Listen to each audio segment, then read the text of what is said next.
The Hagmann and Hagmann report for today. It is Monday, April 27th, 2015.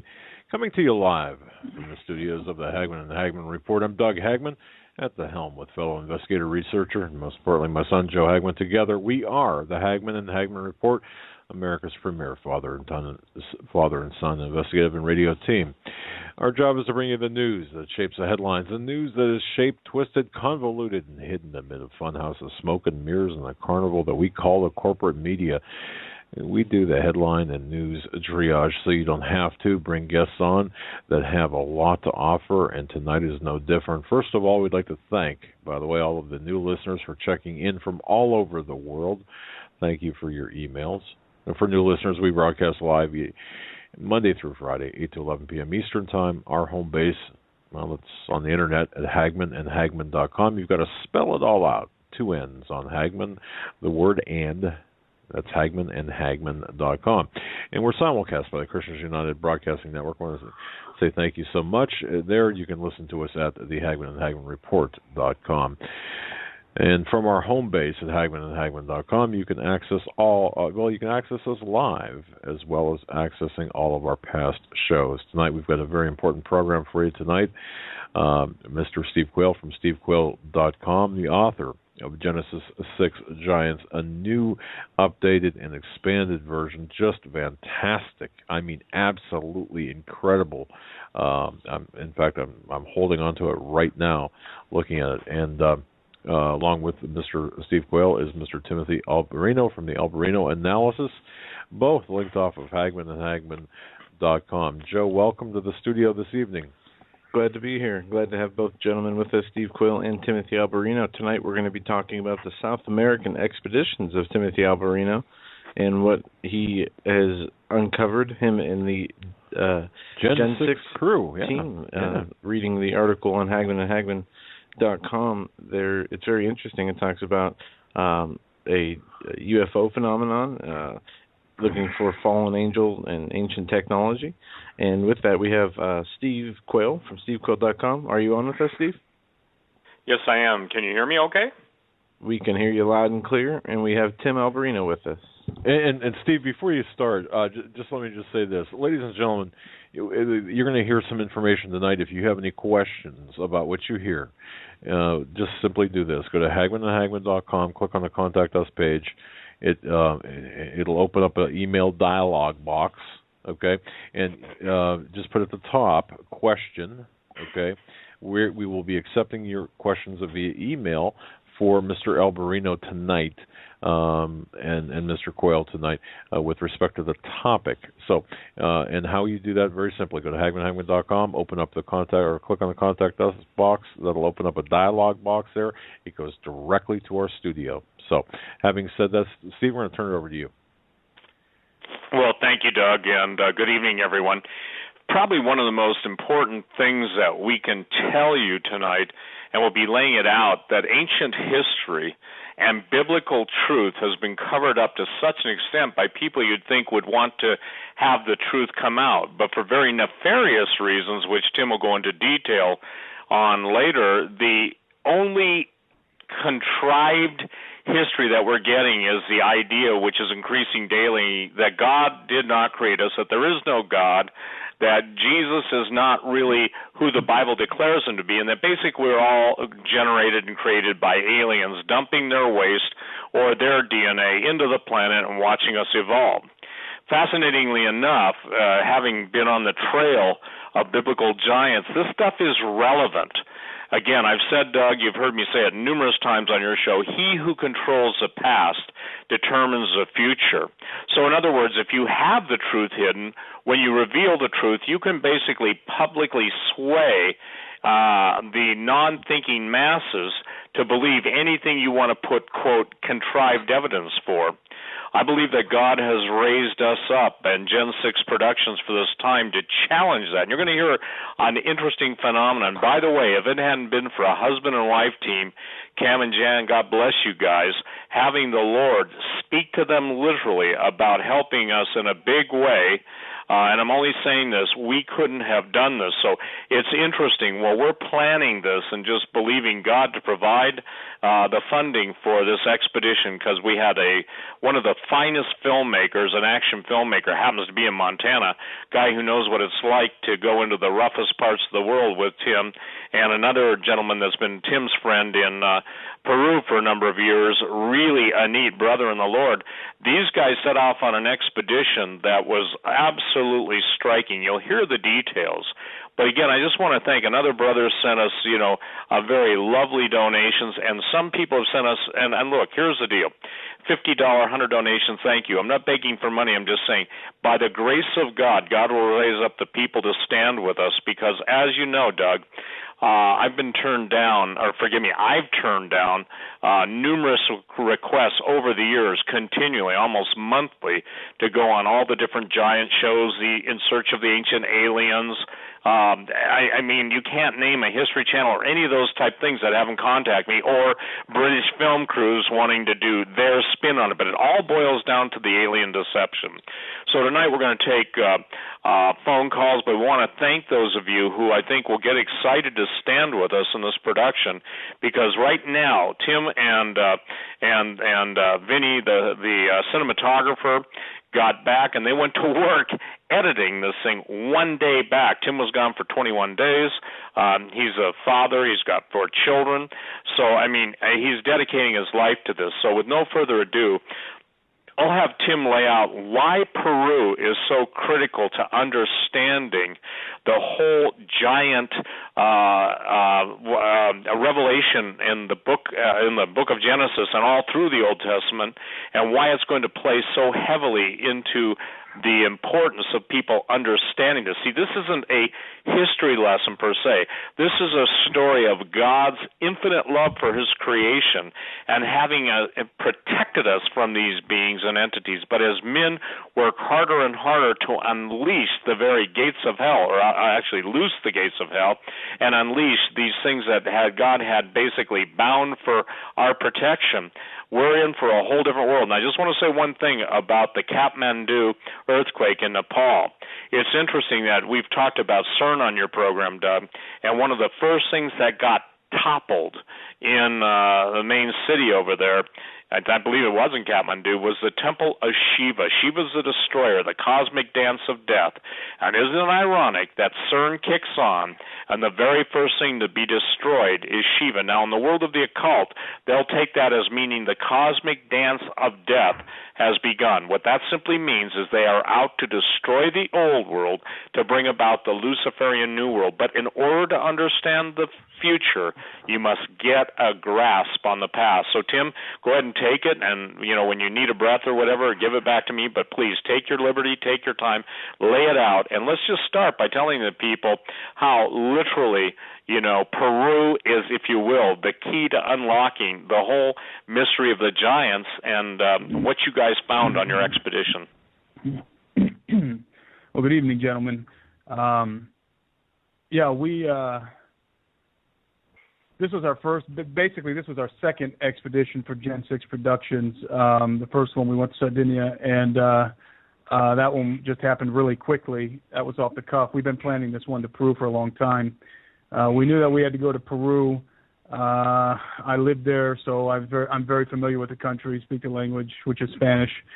And Peru's basically been the focal point for a lot of these programs on television concerning the ancient world, ancient technology, ancient aliens, and so forth. So it made sense. It was logical to us to go there to one of our first expeditions to make it Peru. We kind of knew what we were aiming for when we set out, which was evidence of the antediluvian giants and the whole situation with the fallen angels. And I can tell you right off the bat that there is certainly that in Peru. I mean, that can be found without a doubt. The documentary we're actually editing now is going to show that there's some very strange things going on. So yeah, we were a team of 3. We've been trying to keep our expedition team small, compact, so we can move quickly, kind of fly under the radar. And that was our strategy going in, and I'm glad that it was, because we got into some pretty hairy situations that we needed to we needed to work our way out of, and it would have been difficult if we had a full production team with us. So, so basically, we started off around Lake Titicaca. We went straight to what's called the Altiplano. The Altiplano is it's the Andean high plateau, mainly spanning the border of Bolivia and Peru, and it is the second highest plateau in the world. I mean, the first is Tibet, and this is the Altiplano is the second. Most of the time, we were over 12,500 feet.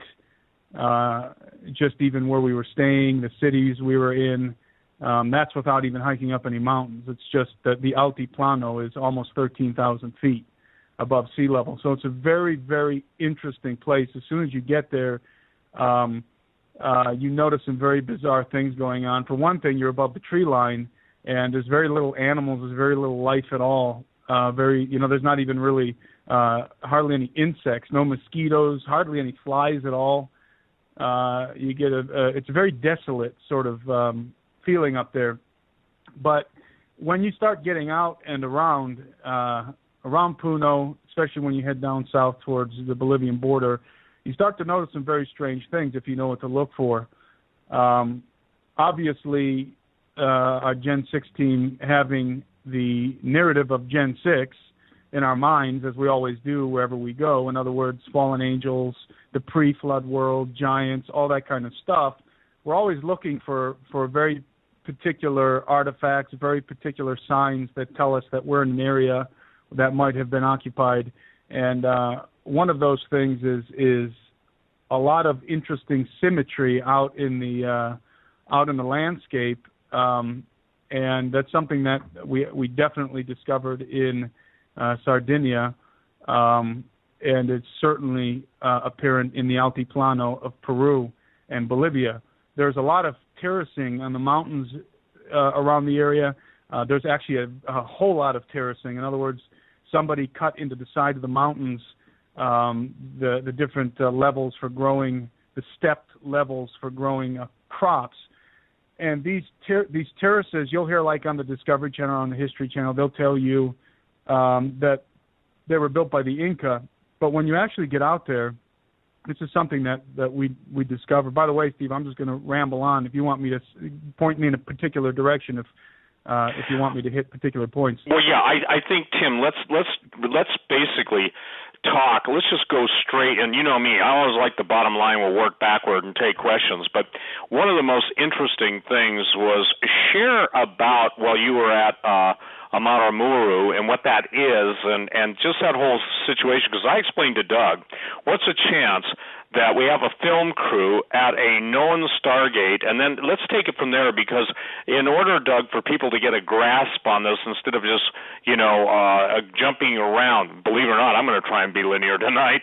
The point is that where you have the reference of giants, where you have the architecture of giants, where you have the oral tradition of giants and the bones of giants, where you have all that, you usually are in an area of a known portal or a gate. And so, Tim, share just that whole, and share, give people an understanding, because, well, Tim was there. I've shared this on your show and other shows for years on Coast to Coast, but the way that I was told that the gates work by people who evidently can work them, go through them, and whether you believe that's possible or not, when you're talking about top secret military bases and top secret military units that exist only known to each other or known to those they reveal themselves to, beyond top secret, magic, cosmic clearance. Those of you listening to us will understand this who have those clearances. The thing that we wanted to do was to go to Amaramuru. Did I say it right, Tim? Yeah, that's one of the ways you can say it. That's as close as I know how to get. And I want you to explain where it was, what it is, why we picked on that as one of the original, or picked that as one of the original locations. And then I want you to share, if you will, share all of the ceremonies of the shamans. Those would be the equivalent of witch doctors, holy men, spiritists, etc. And then what happened to you that night? Because I think that's fascinating. And when you're done with that, I'll explain what I think happened based on who was following you and in real time. I believe I can build the case, and you'll see this, that while Tim and Benny and Vinny were all in, camped out in an area waiting for gate activity, based on what the natives and others had told them, that somebody who was spying on them with top secret spy satellites made sure that they were interfering by sending one of the most amazing localized and focused storms. But go ahead, Tim. Now you share what it is, why we went there, and what we got on film. And by the way, ladies and gentlemen, all this stuff is going to be available on a 60-minute, 90-minute DVD, but it's going to be different than anything that you've ever seen. And these are actually being produced for a television sequence of 6 of them that will be shown on a Roku channel that we're working on, and also on Tom Horn's Skywatch. And there's some other places that I met with. I flew to be with Tom Horn last weekend. I guess just yesterday I came home and went out there on Thursday or Friday, and we covered a lot of ground. But here's the thing. Where Tim is critical to understanding the rest of this. And then, Tim, I want to get you into from here I want to take it to the fact that the most well-known artifacts that von Daniken and all the Alien series use, they absolutely move those, Doug, from one place to another. In other words, there's the difference between pre-flood architecture and post-flood. But, Tim, go to Amaramuro, to Stargate, and just lay it out, what you observed there and what happened that night. Okay, Aramamuru. Real quick to finish up what I was saying, because it connects to Aramamuru, all the terracing I was referencing gave us an indication right away that there was a very large civilization that once lived in the Altiplano, and everybody claims it was Inca, but when you actually get there, you talk to the archaeologists, you talk to the engineers, you talk to the professionals, they all say no, pre-Inca. So I think that there's a very large antediluvian civilization living there. So the Aramamuru situation, we had heard about that about a year ago, and obviously we're interested in Stargate. So this was an area that was alleged to be an active portal, someplace that things are still coming out and going into this thing. So we decided to go down there and investigate it. That was one of our primary objectives.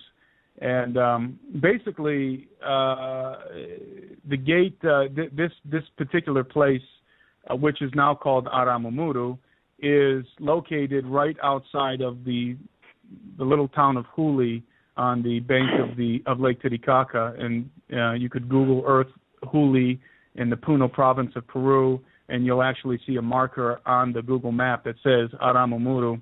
That's the location. Anyways, we went over there, and this, to describe it for people who don't know what it is, this is it's a door or a gate of some kind that has been carved into the face of what appears to be sandstone. I haven't confirmed that yet, but it appears to be red sandstone.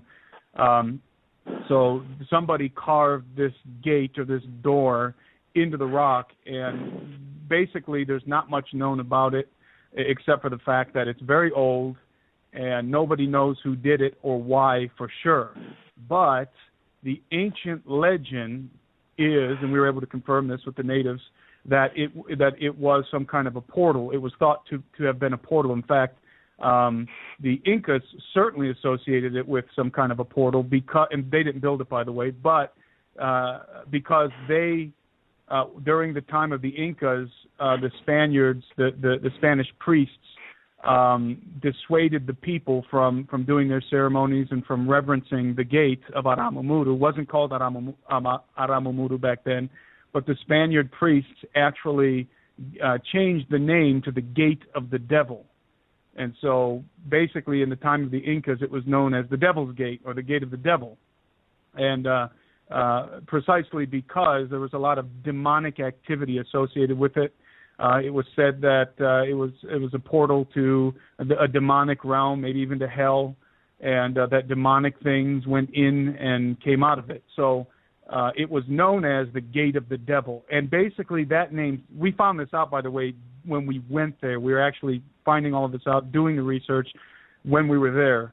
And it has come to be called Aramumuru in recently, basically back to the mid-'90s. So that name was kind of superimposed over the site by a tour guide over there. He's a shaman. They call him apus in Peru and Bolivia, but the more common term for us is shaman. And he's a tour guide. He owns a hotel, and he wanted to kind of build a touristic situation around this obscure location that people didn't really know about in the 90s. So that's exactly what he did. And he created, basically, some legends were superimposed over this place. And we found that out very quickly. There's a lot of New Age influence there, a whole lot of New Age influence there. So we had to sift through. What was indigenous and what was contrived. Basically, what was old legend and what was new concoctions that the New Age community has devised concerning the Aramumuru location.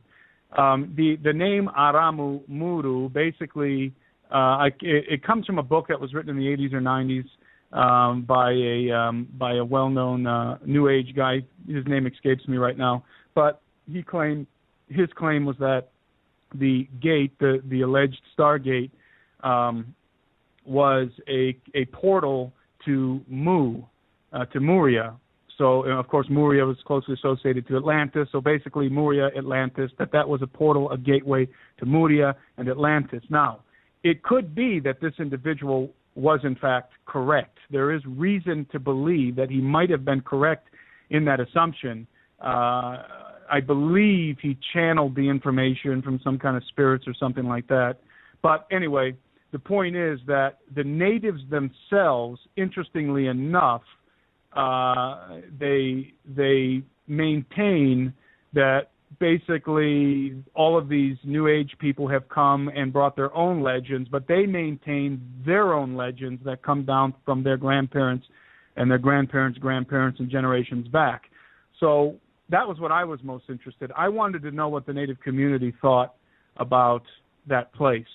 So the native community is literally, I would say within a mile of the actual carving in the face of the rock wall, and they all speak Aymara. The older people, the elderly people in the community, do not speak Spanish.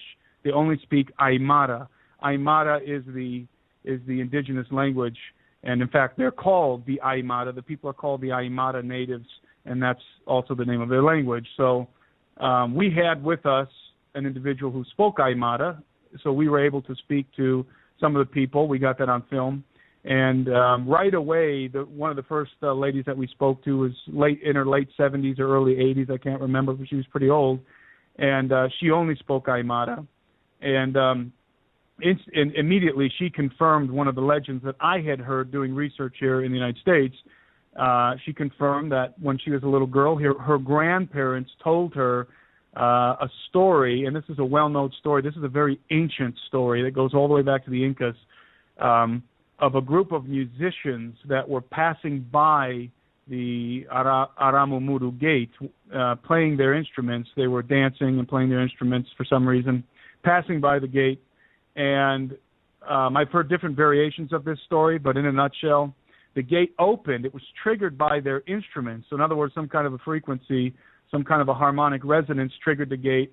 And some of the people say that one of the musicians got sucked into the gate. Others say the entire group got sucked into the gate and disappeared, was never heard from again. So that's a very well-known, ancient, verifiable legend concerning Aramumuru. But again, the Aymara people do not call the place Amarumuru. They know it as the Gate of the devil. That's the name that they know that location as. It is to them the gate or the doorway of the devil. To the outsiders who come in, it's Aramumudu. To the tourists, it's Aramumudu. We found that out. So basically, our objective, as the Gen 6 team, our objective was to literally camp out in front of this thing. We wanted to spend the night there. We had heard rumors that there's more activity at nighttime. People have seen orbs. There's been UFOs reported right over that area. There's been strange people reported, very white-skinned, really bright blue eyes, tall, white hair, typically what people refer to as the Nordics, for people who are familiar with ufology, have been spotted around the area, and always at nighttime. So we figured if we're going to have a chance of seeing anything, then we better be there all night. And so we camped. We literally camped out in front of this thing. When we got there, there was a group of shamans there. Again, they're called Apus in Peru, and they were doing a ceremony at the gate, which is a very common thing these days, because there's lots of tourists that come and they go, and people believe that it's an energy source. There's a bunch of different beliefs about this place, but most people agree that it's like an energy vortex of some kind, and they do their shamanic rituals there, and they were using, interestingly enough, harmonic frequencies at the gate. They were using symbols, and they were using, I don't know if you know the name of that thing I showed you, Steve, where they're with the bowl, they're running that thing around the bowl. I don't know the name of that thing. Well, let me but just it makes help a very you here. strong resonance. Yeah, it's really interesting, ladies and gentlemen, because when all of these worldwide references to stargates, portals, even in the desert southwest, Kokopele, you'll see it on the petroglyphs, the stone carvings, a little caricature blowing a flute. It's fascinating that so many of the Kokopele representations in the stargates basically have to do with the spirals, and Tim will talk to the spiral, but it was obvious that the shamans knew that somehow they were trying to communicate with that which is behind the gate. Now, imagine this. Well, these guys are down there, Tim and the crew. We've got CERN kicking up from 3 trillion electron volts to volts, 6 trillion electron volts, and we've got this interesting phenomenon taking place around the world where more earthquakes are taking place, and big earthquakes, in a very short period of time. So it's my contention, and I think I lay this out in my book, Little Creatures on Stargates, about that sound is very important. Now, we won't get into it tonight, but you can build a case for 440A, and you can also build a case for many, not all rock and roll music, and not all forms of rock and roll music are in the same category, but the summoning of the, if you want to call them angels, demons, and they're different entities. The point being is, while Tim and the crew were there, they saw firsthand the integration of sound and the shamans trying to open up that which was beyond the gate. Now, Tim, if you would, get into the storm, because this will relate directly to where we're going to go next with the spiral on the ground and everything else. Okay. Yeah, so our objective was to stay there, obviously, all night, and we wanted to keep our cameras on the gate, especially at 12 o'clock at night. So around 9 o'clock at night, after the shamans left, cleared out, we shot some footage, shot some sequences there. After the shamans cleared out, we started walking around. I was told that there's a lot of magnetic anomalies. In fact, I was told this by a very well-known, respected archaeologist in Puno. He told me that he had registered some very strange magnetic phenomenon with his compass, that it would go haywire in certain locations. So I was walking around in the evening and after sundown with the compass, and we got this on camera, looking for any magnetic anomalies. We didn't find any, but we didn't have a chance to walk over the entire area, precisely because sometime around 8 o'clock or 9 o'clock at night, it started to rain, and And so we got in the tent, set our camera up on the gate, and periodically we'd take a look outside and turn our flashlight on and check our camera equipment, everything like that. But what happened was a storm moved in on us really, really quickly. We were just sitting inside the tent. At first it was a little bit of rain, but then all of a sudden it just began to hail, and it was really, really strong hail. I mean, it was a powerful hail coming down really hard, very dense, and just pummeling the tent we were in. In fact, it was so loud that we had to shout to each other inside of the tent. All three of us were in the tent to talk to each other. That's how loud the hail was on the tent. And usually, like here in Montana, it hails a lot, and it usually only hails for 15 minutes, half an hour max.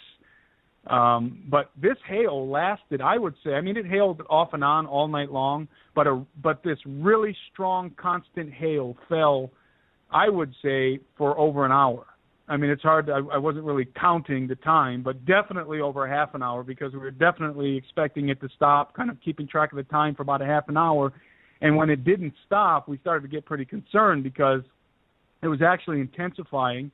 And we were concerned that it was going to bust a hole in the tent, and the hail was probably, maybe marble size, and maybe at the biggest marble size. And we were concerned that obviously if the grains were going to be getting bigger, we would have been in big trouble because we were exposed. There wasn't really anywhere we could get out of the hail. There wasn't any caves or anything like that, so we were completely exposed. If our tent would have busted, we would have been in a lot of pain. It would have been like being stoned to death, basically. I don't think the hail wasn't big enough, I don't think, to kill us, certainly to hurt us. But our van, we had a van that was parked all the way around the rock formation, so it's probably about 150, 200 yards to get to our van. So at one point, when we were in the tent just being pounded by this hail, we had to consider an exit strategy to get out of there if the hail got bigger, or if it started falling harder and started to penetrate through the tent. Because again, I mean, it was fall. I've never been in hail like this. Again, it hails a lot in Montana, but this was crazy. The density of this hail, the constant falling of this hail. There was no remission for over an hour, and we got some of this on video. I mean, when it was done, when the main blast of hail subsided, we zipped up the tent and took a look outside, and there was a few inches of hail on the ground, as if it had snowed, but it was hail. So it dumped a lot of hail on us. Again, definitely for over half an hour, and I'm pretty certain for at least an hour, just dumping hail on us. Well, and I think hey, Tim, let make it clear, too, that even the natives were surprised because it seemed to be very localized in your area. The reason I'm saying this, Doug, and I'm trying to paint a picture, is because when electromagnetic disturbances take place, obviously the natives, this is what Tim related to me, I was not there, that they basically were surprised at the intensity of the storm being so localized over these guys' tent, okay? Now, Tim is watching his compass to see the electromagnetic anomaly, and obviously something's generating a very, very, when I say almost pinpoint localized storm, and the natives themselves had to come, the following morning and dig you guys and pull you out, correct? Yeah. So it was a rough night. It was a rough night for the Gen 6 team. Let's just put it that way. Yeah. I don't think we slept at all. I mean, it would. Go ahead. Well, yeah, I think that it's critical to understand. Now, from there, you went to explain the difference, and I want to get, again, because we're going to take questions and stuff, but I want to get to the difference between the pre-flood architecture and the post-flood architecture, and go right into the, obviously, some of the findings that no one to date has ever brought out, because I want people to understand we're not just going down there to do what everybody else is doing, and later on the show we'll get to what I believe was one of the gentlemen that was supposed to take Tim and the crew to an area where the bones are up in the cloud forest, and I believe the guy was tampered with. And I'll tell you why when we get there. But, Tim, tell people about, I think it's really important because all these history shows, and Von Däniken, Charity of the Gods, and all the books out there, especially the New Agers, they're not really showing the whole area and how close the old architecture is to the new, and how basically part of it's designed just for the tourists to see, but the really good stuff and interesting stuff is off limits, and basically they're doing their best to keep you out of where the good stuff was. Explain, the gateway to the sun and how it had been replaced or, repositioned from where it would have been, and we'll go into the difference between antediluvian, in other words, prior to the flood of Noah, and after the flood of Noah, the architecture, and, to go into the engineer's comment to you. Okay. We met up with an engineer in Puno and an archaeologist.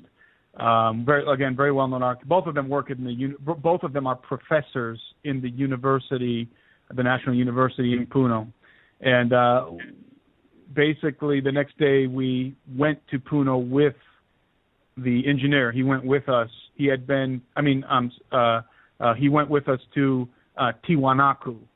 Tiwanaku is located right across the Bolivian-Peru border. It's on the Bolivian side. The engineer's name is Mario, and Mario's done his own investigations into the building techniques and anomalies that are found in the region, in the entire Altiplano, and all throughout Peru and all throughout the world as well.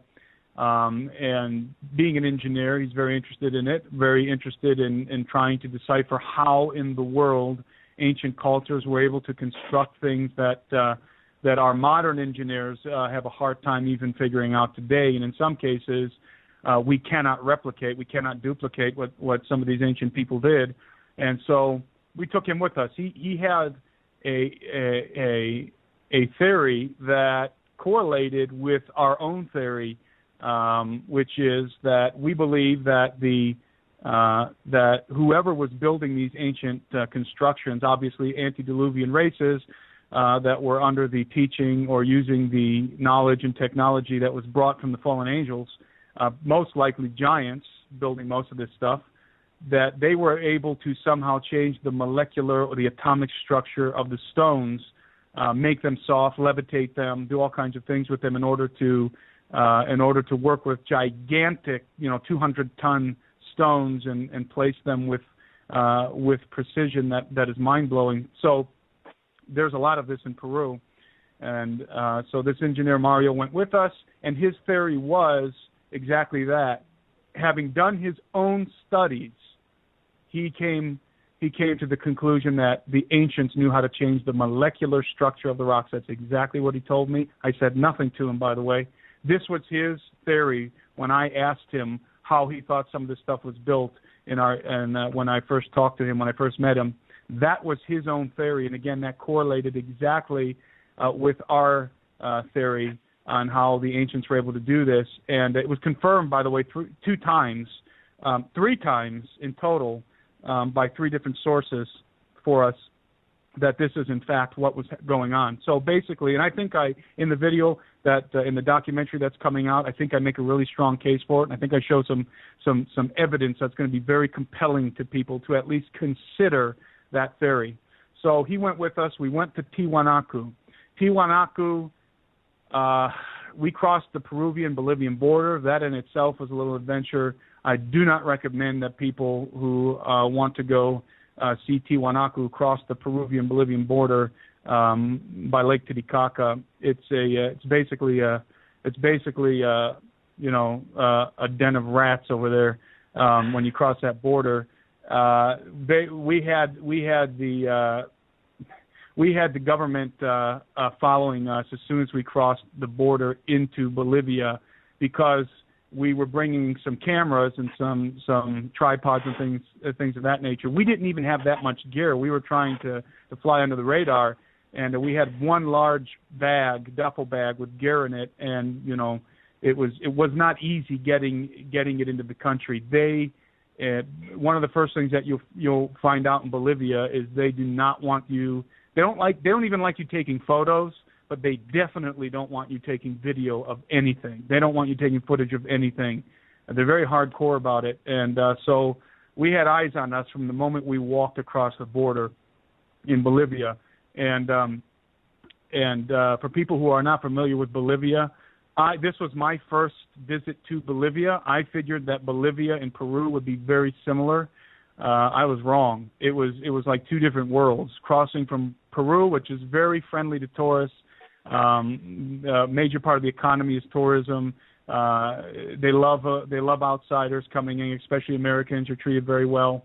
When you cross the border into Bolivia, all of that ends. When you cross the border into Bolivia, you are not wanted. You're tolerated in Bolivia. You're not received with any kind of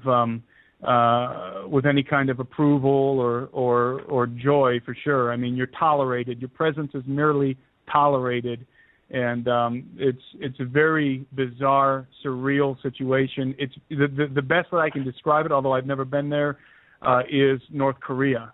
I think it's the closest that I'll ever come to being in North Korea, being in Bolivia. That's how bad it was for us. We had eyes on us. We had people following us. We were very uncomfortable the whole time. We felt like we were being listened to and watched the entire time as soon as we crossed that border into Bolivia.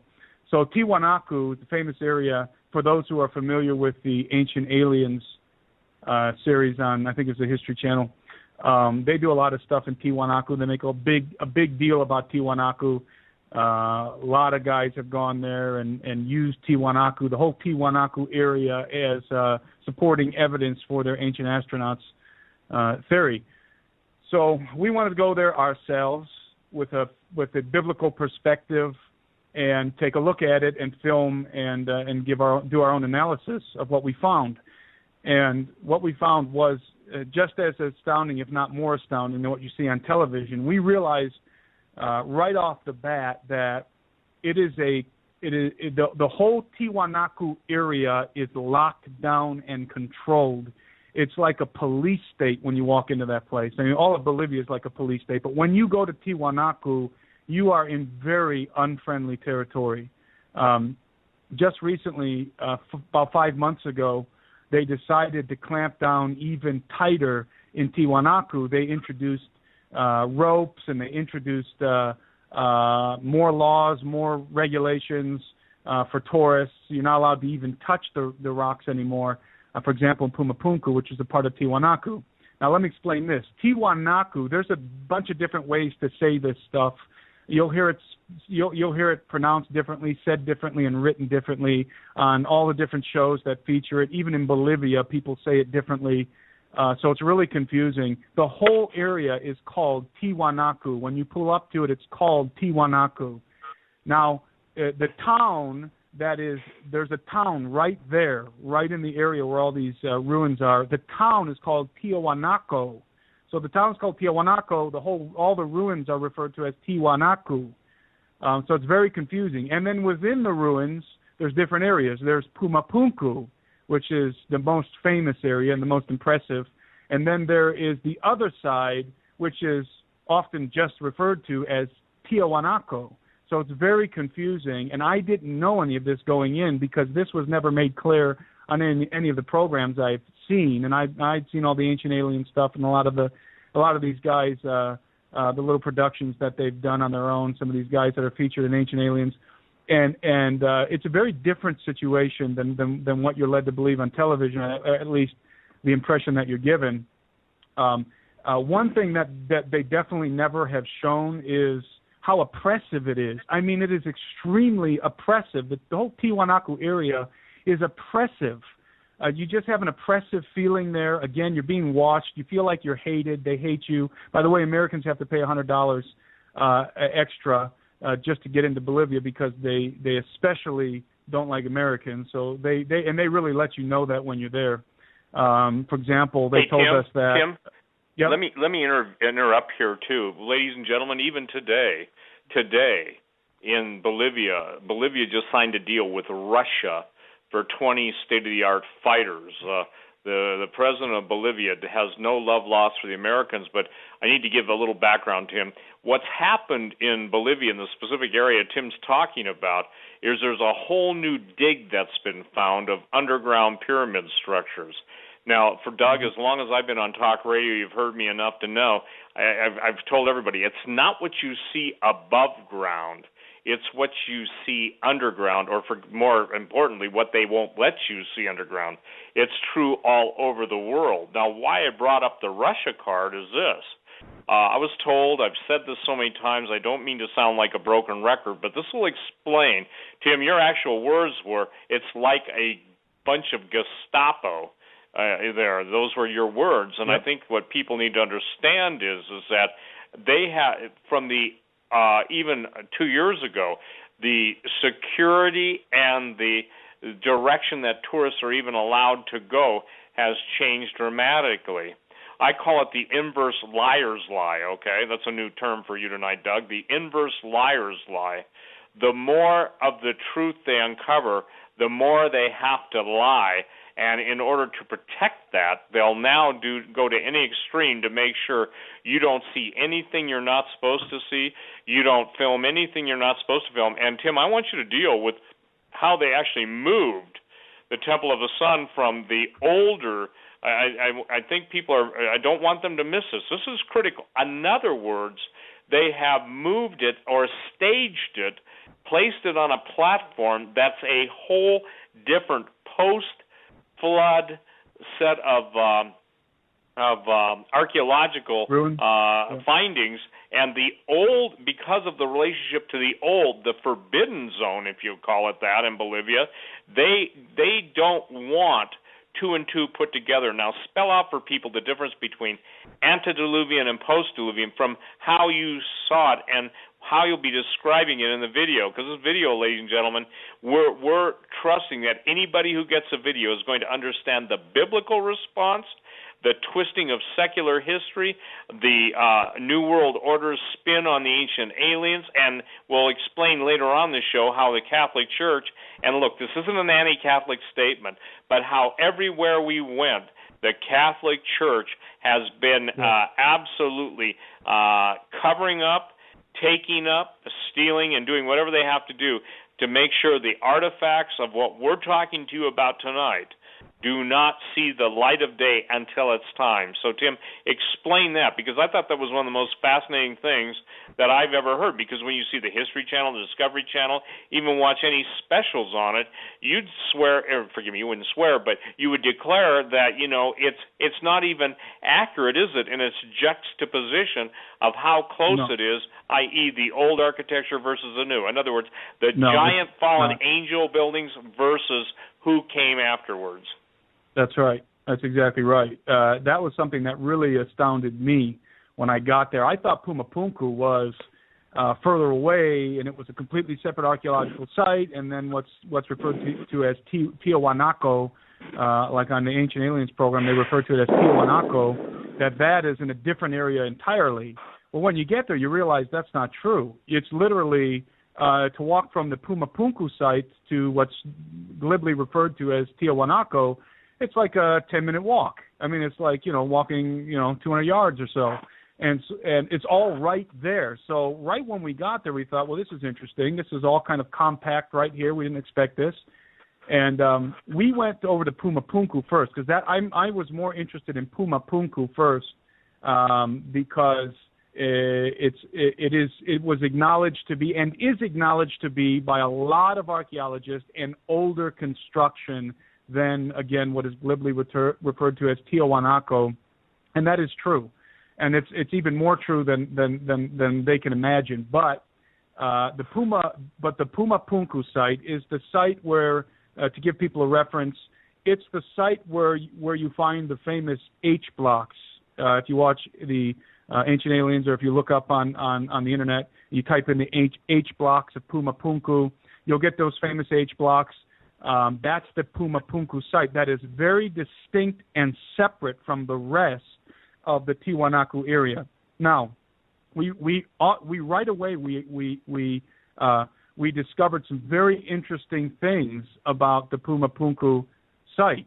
Most of what is there, the grand majority of what is there, is still under the ground. at Pumapunku, and it is under the ground. I mean, it's not like there's ruins all over the place on the Pumapunku side. No, it's only where they've excavated. And where they've excavated, everywhere that they dug a hole, they, of course, they dig like these rectangular, very nice, neat excavations. Everywhere where they dug these little rectangular excavations, you see massive monolithic stones jutting out of the ground. And you see more of Pumapunku under the ground. And they've only gone down right there at that site. They've only gone down, I can't remember, maybe 4 feet, 5 feet down into these rectangular concaves in the ground where they're excavating. And the very first thing that I thought when I walked up was, why in the world did they stop? That was the very first thing that came to mind. Why did they stop? A lot of people will go to Pumapunku and will concoct these wild speculative conjectures about aliens and that the H blocks were used for landing pads or a runway for alien craft, and it was an alien base and all. And I mean, it's really laughable. With all due respect to those guys, it's really illogical and laughable when you're actually standing in Pumapunku, because anybody with half a brain is going to recognize immediately that this thing is under the ground. Whatever it is, what we're seeing is just the tip of the iceberg. Whatever was there is under the ground. And for some reason, the Bolivian government does not want to delve further into it. It was just a couple little rectangles pulling up some of the H blocks, and that's it. I mean, that is the first thing that hit us immediately when we walked up there. And I wasn't expecting that. I thought it was going to be a well-excavated area. You would think that, wow, they found this amazing architecture, these unexplainable, megalithic blocks. You'd think that they would delve deeper into it, want to uncover it and try and figure out what it is. That is not the case at all. They give you a little peek.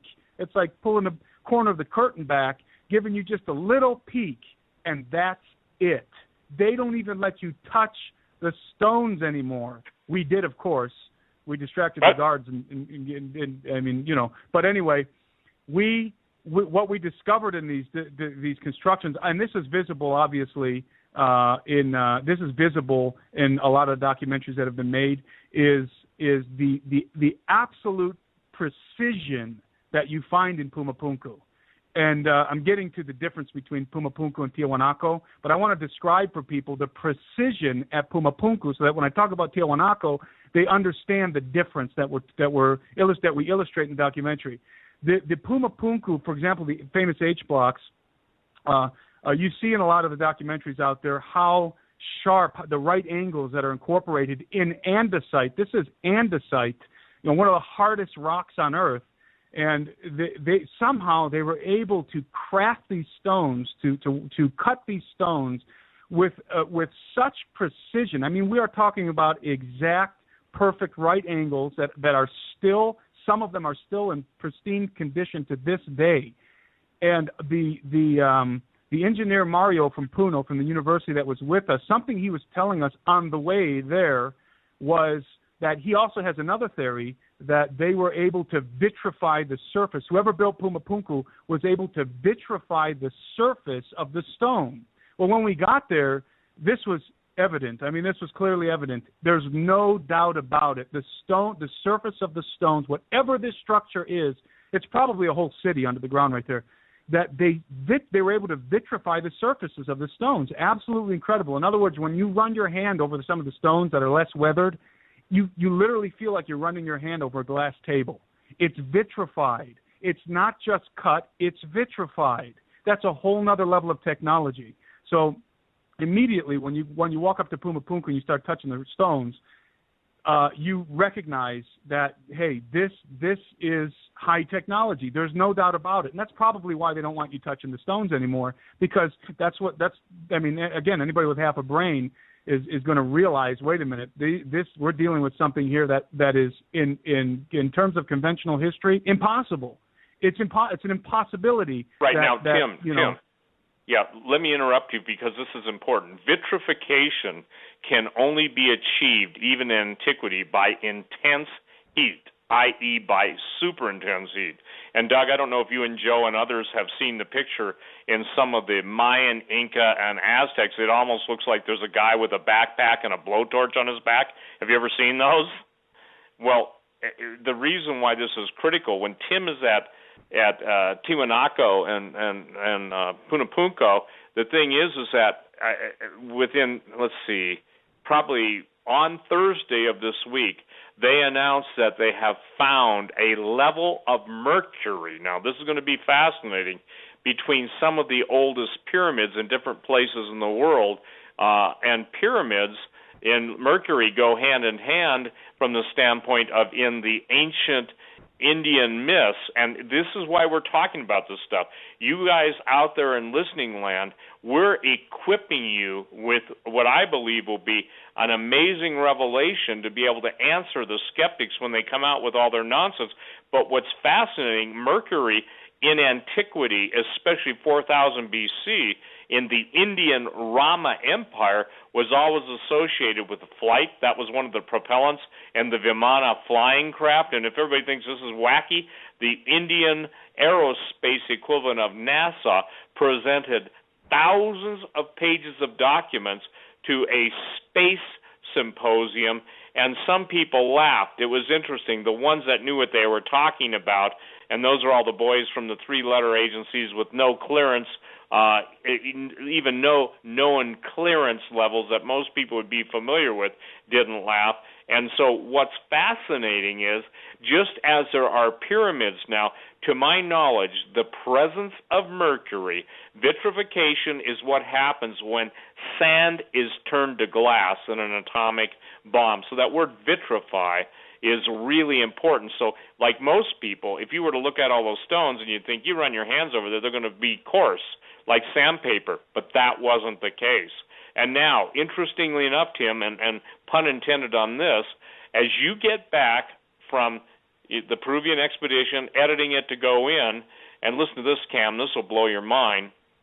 The fact is that within 3 or 4 days, they're announcing publicly the presence of mercury in its refined form, not just, cinnabar or something that's refined into mercury, but mercury in its refined form, and it's always located in areas where history states, ancient history, call it legend, call it myth, that there was a huge, if you will, post-flood atomic war and pre-flood atomic war. Mm-hmm. So when Tim said, is it fair to say that was probably one of the most unusual things that you came away from just in touching that stone that you've never heard before, that's never been discussed before, and it's as relevant as, it's as relevant as a revelation now of all these finds are coming to the forefront. Is that a fair statement?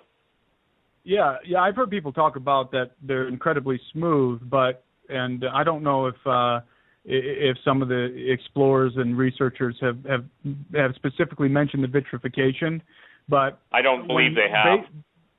Mario, again, the engineer, the Peruvian engineer from the university in Puno, he believes he has proof that they were able to melt the surface of the rocks or add some kind of a mineral layer or sand maybe and melt that on top.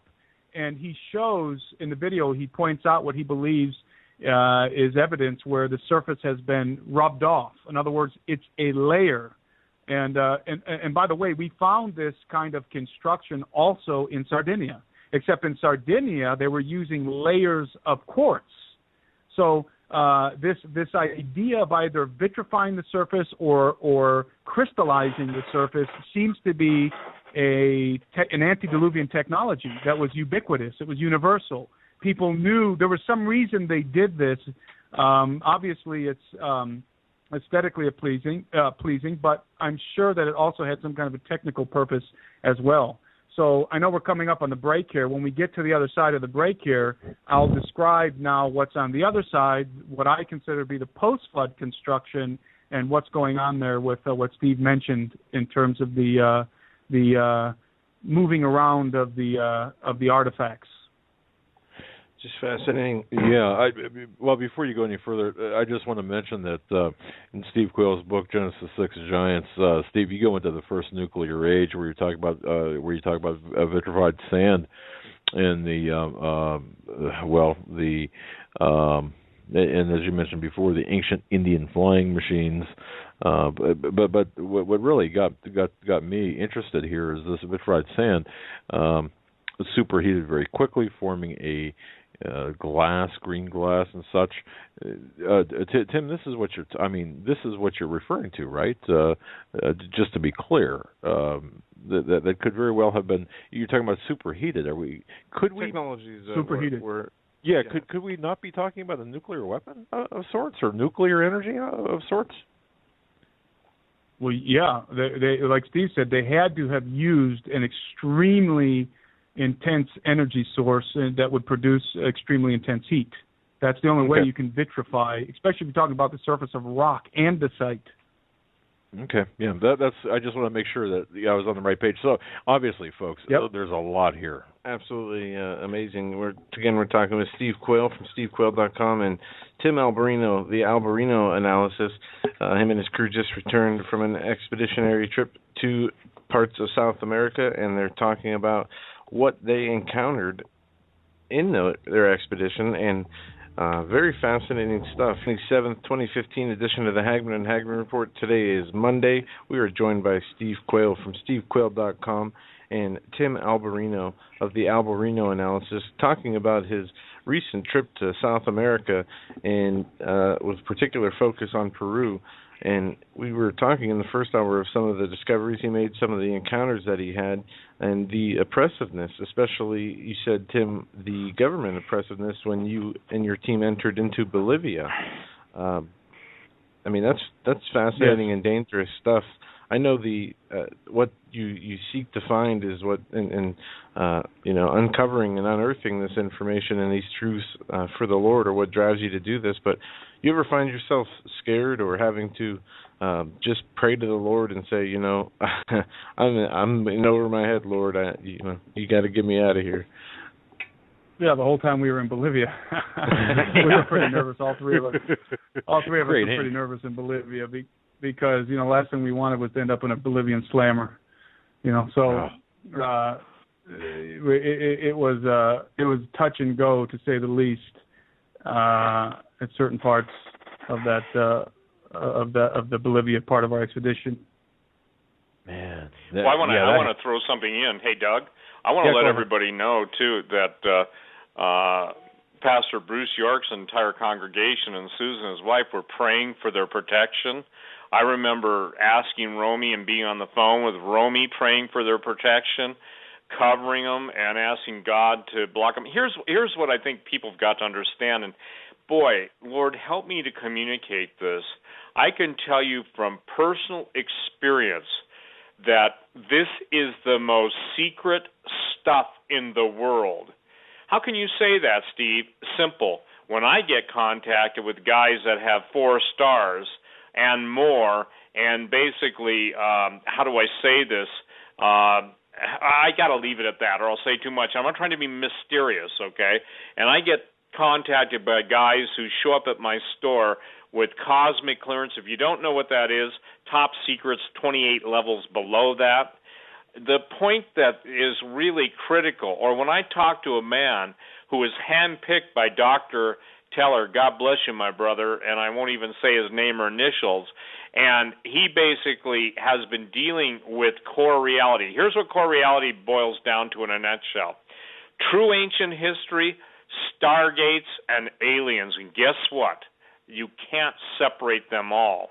Probably the closest guy that ever came to really nailing that in a film, and I'd say accurately, was Chris Carter in the X-Files movie, not the X-Files series. Some of that stuff's real too. So why am I saying this? And I believe this is why God spoke to a dear couple, that, and I mean, they could have taken their money and gone any place with it. But when they called me, actually sent me an email and said, God laid this on our heart. Here's why God wants this stuff known. There's nothing that has been hidden that will not be revealed. the reason why the slaughter of Christians and the necessary removal of them all in the United States is so that they can bring on the ultimate deception. Doug, here's a simple question for you in your investigator days. Who is it that stands against right now the revelation of that we were not created by God, that Jesus is not the Son of God? Now, that's what they're saying. I obviously don't believe that. And the fact is that the aliens created us. They're coming back to save us and to serve mankind. Unfortunately, they're going to be serving us up on a banquet table, and they're going to be, most likely turning us into a food source. Well, the answer always goes back. If I said that to you immediately, what's the first thing that comes to your mind, Doug? Well, Luciferians, anyone with an anti-biblical agenda. I mean, Satan, there you go. Satan, the list is growing daily, it seems. Yeah, and so this is what, boy, I'll tell you what, and this is what Tim even encountered in Sardinia. Tim, I want you to share just who it was, because even in Peru, is it accurate to say that when you asked who was covering it up, the answer in the Reed Islands on Lake Titicaca were the same as the elderly people in Sardinia? It goes right back to the Vatican, does it not? Well, in Cusco, when we talk to the people in Cusco. Yeah, Cusco, I'm sorry. We were also in Cusco concerning some of the amazing sites around Cusco. When we found out, we literally found out, wasn't even just asking people, we went and found out ourselves that the Vatican, I call Cusco now the Vatican of Peru. Or I should say the Vatican of South America, because that's what it is. When you're there, you realize, wow, we are, this is a Catholic, this is a Vatican stronghold. And that's another thing that you don't hear anybody saying, but you're hearing it from me tonight. Cusco is a Vatican stronghold, precisely because of what it's sitting on top of. And I think that, just so you know, Doug, I was with Tom. Yeah, I don't know if somebody cut out, but when I was with Tom Horn over the weekend, Tom told me an amazing story. When they were leaving Mount Graham, they stopped in. That's in Arizona. This is related to what Tim is talking about right now. When they were leaving, they stopped at a little, a restaurant, and the guy came out, and they were talking about Mount Graham. He says, well, did they tell you that the Pope came here in a quiet delegation in a helicopter to go and take a look at what's coming through their telescopes? Now, Tom hasn't said that publicly. He'll probably say that on your show on May 5th. For those, I don't know if you've announced that yet, but Chris Putnam, who, by the way, I met, and Chris is a classic sense of the word, a scholar, because he's reading his Hebrew right to left. He's got his Greek lexicon up there, and he's a very, very, very competent linguist. But saying all that, it just dawned on me, okay? When Tim touched down in Sardinia, they were followed by the guy. The Sardinians, I'm going to make this short, Tim, and turn right back to you. The Sardinians made it clear, almost scared to death in the case of a certain individual you met with, a couple individuals. You go to Cusco, that same thing is there and present. Now, saying all that, Tom says that the gentleman said, yeah, the Pope showed up. That was never announced publicly. It was never even intimated publicly, yet it happened. So, okay, someone says, well, I don't believe it unless it's in the newspapers. Well, I got to tell you something. You're already brain dead if you believe that. Anybody who is doing anything surreptitiously is going to publish it or ever tell the truth. So take it from there, Tim. Exactly. Just what we're dealing on now is the cover-up. Remember I said this. This is the core reality. Share from Sardinia the following and the fear, and then take it to Cusco. Okay. Let me finish up the difference between Pumapunku and Tiwanaku for people who I'm sorry. Yeah, go ahead. I'm sorry. I forgot about that. So to return to the whole Pumapunku situation, just so that to close that out, so people understand how the situation is there. Basically, as I said about Pumapunku, everything at Pumapunku is under the ground. There's no doubt about it. It's under the ground. All that they're showing is the tip of the iceberg, and they're not, at least on the surface, interested in going any deeper, although I'm sure all kinds of stuff is going on the ground. But if you walk 200 yards or so from Pumapunku across the way, you're in the area now that is referred to generally as Tiahuanaco. Over in that area, there's a distinction. Everything you find at Tiahuanaco, most of what you find at Tiahuanaco is above ground and is inferior to Pumapunku, and that is evident immediately. Tiahuanaco is inferior in terms of the technology employed to build it. It is a typical sort of post-flood construction with big blocks, but not the same kind of precision you find over Pumapunku.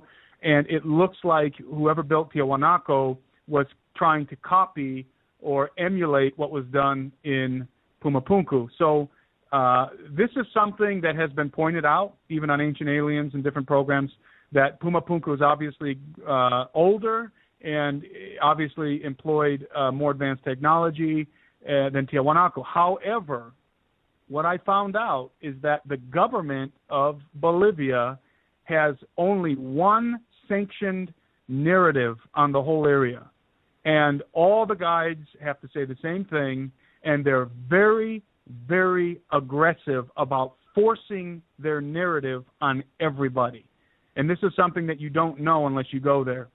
And that narrative is that Pumapunku and Tiahuanaco, there's really no difference. There's nothing to see here. This is the same kind of a deal, same kind of a civilization. Maybe Pumapunku's a little older, same kind of technology. There's nothing to see here. Don't, ask any questions. That's the attitude, and it's very aggressively enforced. And so, in fact, when you're over in the Tiahuanaco side, that's newer, that is, in my opinion, post-flood, and then the Pumapunku side is pre-flood. The Tiahuanaco side, you actually find blocks of andesite, because the Tiahuanaco side is almost exclusively sandstone. You find blocks of andesite that were obviously brought over from Pumapunku, carried over and strategically placed on top of rocks, and right like on the corner of a walkway, right where the tourists would notice them.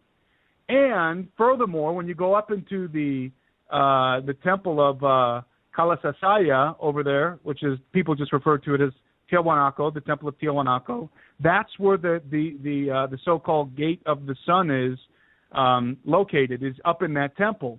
But first of all, the government did a big restoration over there. And they won't tell you that. We found that out while we were there. They did a restoration, but they don't want anybody to know for some reason. They rebuilt a lot of Tiahuanaco. Now, isn't this interesting? They rebuilt a lot of Tiahuanaco. They're excavating a lot of Tiahuanaco. That's where most of the excavation is. That's where they're trying to push all the tourists over to that side. They leave the more astounding situation, Pumapunku, under the ground, but they go excavating everything that is post-flood and trying to make you think that it's the same thing. In fact, the Gate of the Sun is the famous Gate of the Sun over in Tiahuanaco is basically wrought from one gigantic block of andesite, one solid block of andesite. This thing is cut out of andesite, which again is extremely hard, and it belongs over in Pumapunku. Not many people know this, and I've never heard anybody acknowledge this. And to these guys' credit that go over there and shoot these videos, I guarantee they got to pull permits, and I guarantee you that they've got officials that are standing there and making sure that what they say, basically are there to make sure they don't say certain things. So I don't know if this is something that's been overlooked, if people haven't noticed this, or if they've had to keep quiet about it, but it is obvious that artifacts from Pumapunku have been carried over and placed in Tiahuanaco, strategically placed over there. And the guides, if you listen to the guides walking around, for example, there's a famous monolith made out of solid andesite right in the middle of the Calasasaya temple in Tiahuanaco, and that this monolith, all the guides, it's comical, all the guides have to say when they walk up to this monolith, I stood there and listened to them, this is an original monolith. This was here originally. This is exactly how it was discovered. This is exactly where it was.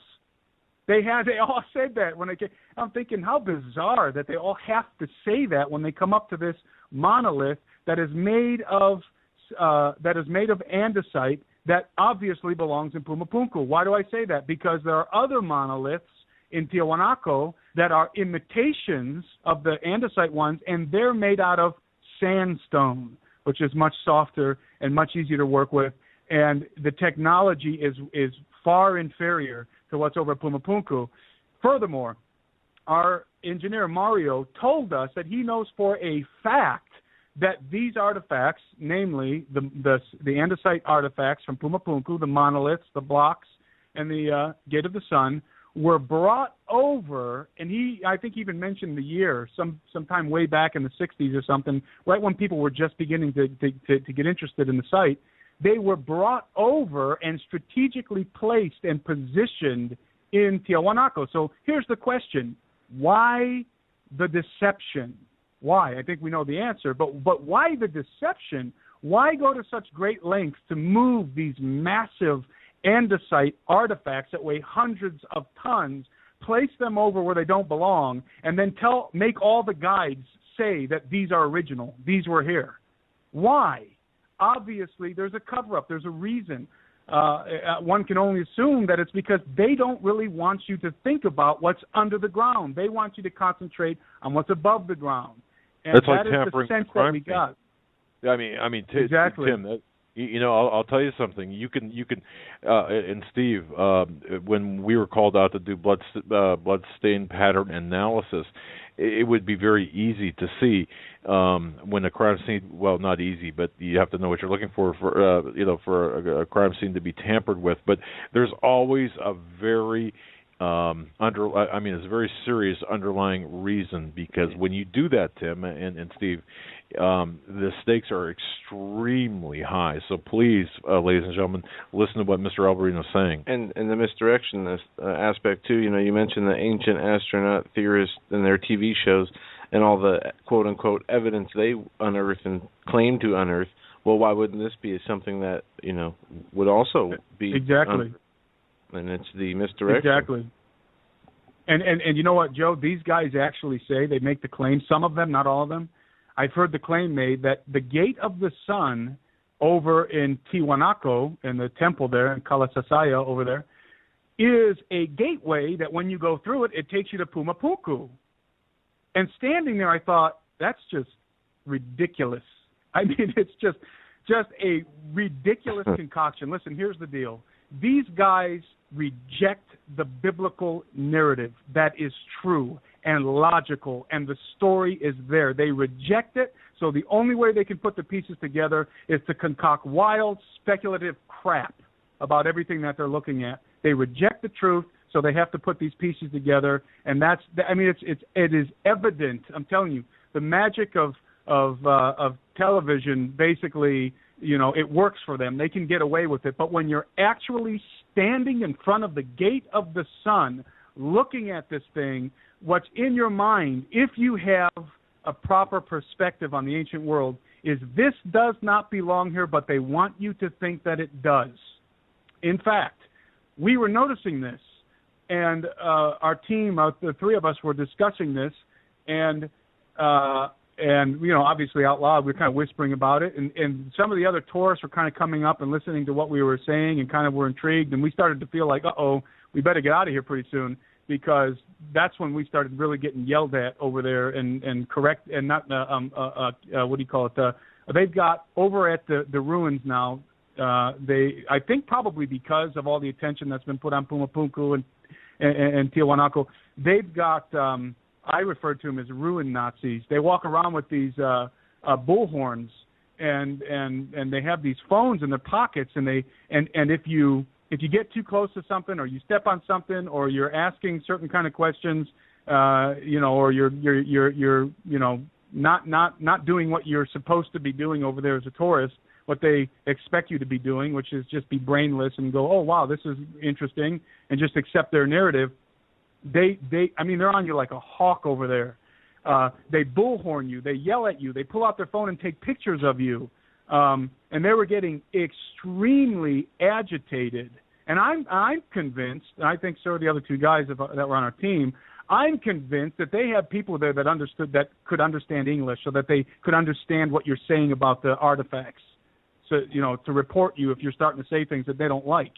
And so we got bullhorned a lot, and we're being followed. And there were all kind of tourists there. It wasn't packed, but there were handfuls of tourists here and there. But those guys were honed in on us, and so we were kind of getting nervous out there, and we decided to call it quits after a certain point. But the point is that there's an obvious cover-up going on over there, and they've obviously moved artifacts. And this wasn't done recently. This was done years and years and years ago. They obviously have not delved any deeper, at least on the surface, into the more interesting part of Tiwanaku, which is Pumapunku. And they're obviously trying to channel everybody and all the intrigue and all the questions about the area. They're trying to keep them based on what's on the surface and what they're uncovering. They're excavating a couple more pyramids out there, but they won't talk about the one that they're excavating under the ground. I realized that they were only talking about the one that they were excavating above the ground, and the ones that they're excavating above the ground. I'm fairly convinced that those are all post-flood constructions. Now, here's the thing: when you're standing in Tiwanaku, you're standing in a massive valley that is bordered by mountains. I mean, you're in the Andes. You're 13,000 feet above sea level, and you're in a plain, and basically you're in a very wide, broad plain. And the sense that I got, and in fact our whole team had, was that in truth, if you were to dig down anywhere in that plain, you would hit the kind of artifacts that are found at Pumapunku. I got the sense that the whole thing is some kind of gigantic city. I mean, with pyramids and everything, and that what you see in Pumapunku is the top of a structure. It's just the very, like I keep saying, the tip of the iceberg. I think that there is an underground antediluvian city underneath the dirt there. And by the way, how did it get covered up? It's almost universally agreed that a flood brought in sediment and washed over all of the Pumapunku older ruins. That it had to be a flood. It brought in all of this extra dirt and sediment and deposited it in that valley. Of course, it was the flood of Noah. I mean, that is the most logical inference that anyone can make. It was the great flood. It deposited all of that sediment there. People will say, it was Lake Titicaca flooded. But listen, to flood that whole valley that we were in fact, to flood the whole Altiplano, I mean, it has to be massive amounts of water to flood that whole area. And it is obvious that the entire area was flooded. So what is the best, most logical, and easiest, and most natural explanation? There was an antediluvian society living there in the whole Altiplano. There were giants. There was high technology, fallen angel activity, a very large advanced civilization that was decimated in the Great Flood of Noah, probably decimated before the Great Flood of Noah in a great battle between the giants, as the Book of Enoch talks about, and then completely washed over by the Flood of Noah. And that was, by the way, part of the purpose of the Flood of Noah was to bury this stuff. It was intentional on God's part to bury this stuff, to bury the technology, to bury the knowledge of the watchers, of the fallen angels. And that's precisely what we find. I mean, if you go out there and concoct stuff about aliens and this and that, I mean, it really is ridiculous. And you're standing on evidence for the biblical narrative, and that's why we went. For the audience, that's why we went. We're coming with the biblical perspective. We understand what ancient history truly looked like, the technology, the fallen angels, the giants, and everywhere we go, we find confirmation of it. Oh, fantastic. Wow. Steve. Well, yeah, and Doug, I think the thing that's relevant, bringing it back, this is the time that these things will be revealed. This is a time that it's critical for people to understand that it doesn't matter what country you're in.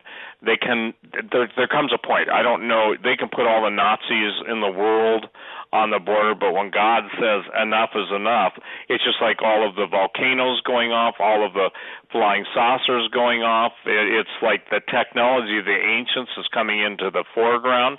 And again, we're now seeing an acceleration unlike any time in the history of the world. because it's the time. Pastor David Langford did that study on a specific time and general time. There's a Kairos and then there's a Chronos. So the point being is that this is the time for this stuff in South America to be revealed. Now, Tim, I want you to share, and again, if people want to start sending in their questions, I want you to share just how cool this was, that God gave you a platform, and we can go back and jump around and stuff, but we found out that share with the people that how, and I said before, I don't know if you were on the radio or I said to it, Doug, when we weren't both on, Tim, but I thought it was interesting how a certain archaeologist was supposed to take you to what you guys were told was, basically up in the mountains of the cloud forest to see the giant bones, and how basically by the time he gets from Lima to where you're at and wherever you were at the time, he kind of pulls the, I don't know anything thing. Share with the people how that came down, what you were told before, what you were told when you get there, because, again, you don't know how powerful the most powerful people in the world are until they threaten you and or your family, or, basically friends you've known and scholars you've worked alongside of disappear. So share that, and then if you would go into the whole thing about how the Lord opened the door for you to address the University of Lima or whatever. Yeah, well, we were told that a very famous guy in Peru, very famous, a prominent archaeologist, was going to meet with us and basically show us where the giant bones are hidden. And obviously we're very excited about that, but the whole thing fell through, and the guy claimed that he didn't know anything about it when we actually met with him. So we're not 100% sure what happened, if we were just being deceived, if they were trying to get something out of us, but it was a very bizarre kind of a situation, obviously disappointing for us, but we documented so much. That was at the end of our trip. We had already documented so much amazing stuff up until that point that it really didn't matter that much, because we just kind of switched gears. I was invited to speak at the University of San Martin in the city of Tarapoto in the high jungle of the Amazon basin in Peru, and we went and we did that, and it was basically a little conference that they put together in the university. And I presented the biblical viewpoint, the biblical narrative, the Genesis 6 narrative, and because part of what we're doing as Gen 6 Productions is not only are we exploring, not only are we investigating, but we're also educating.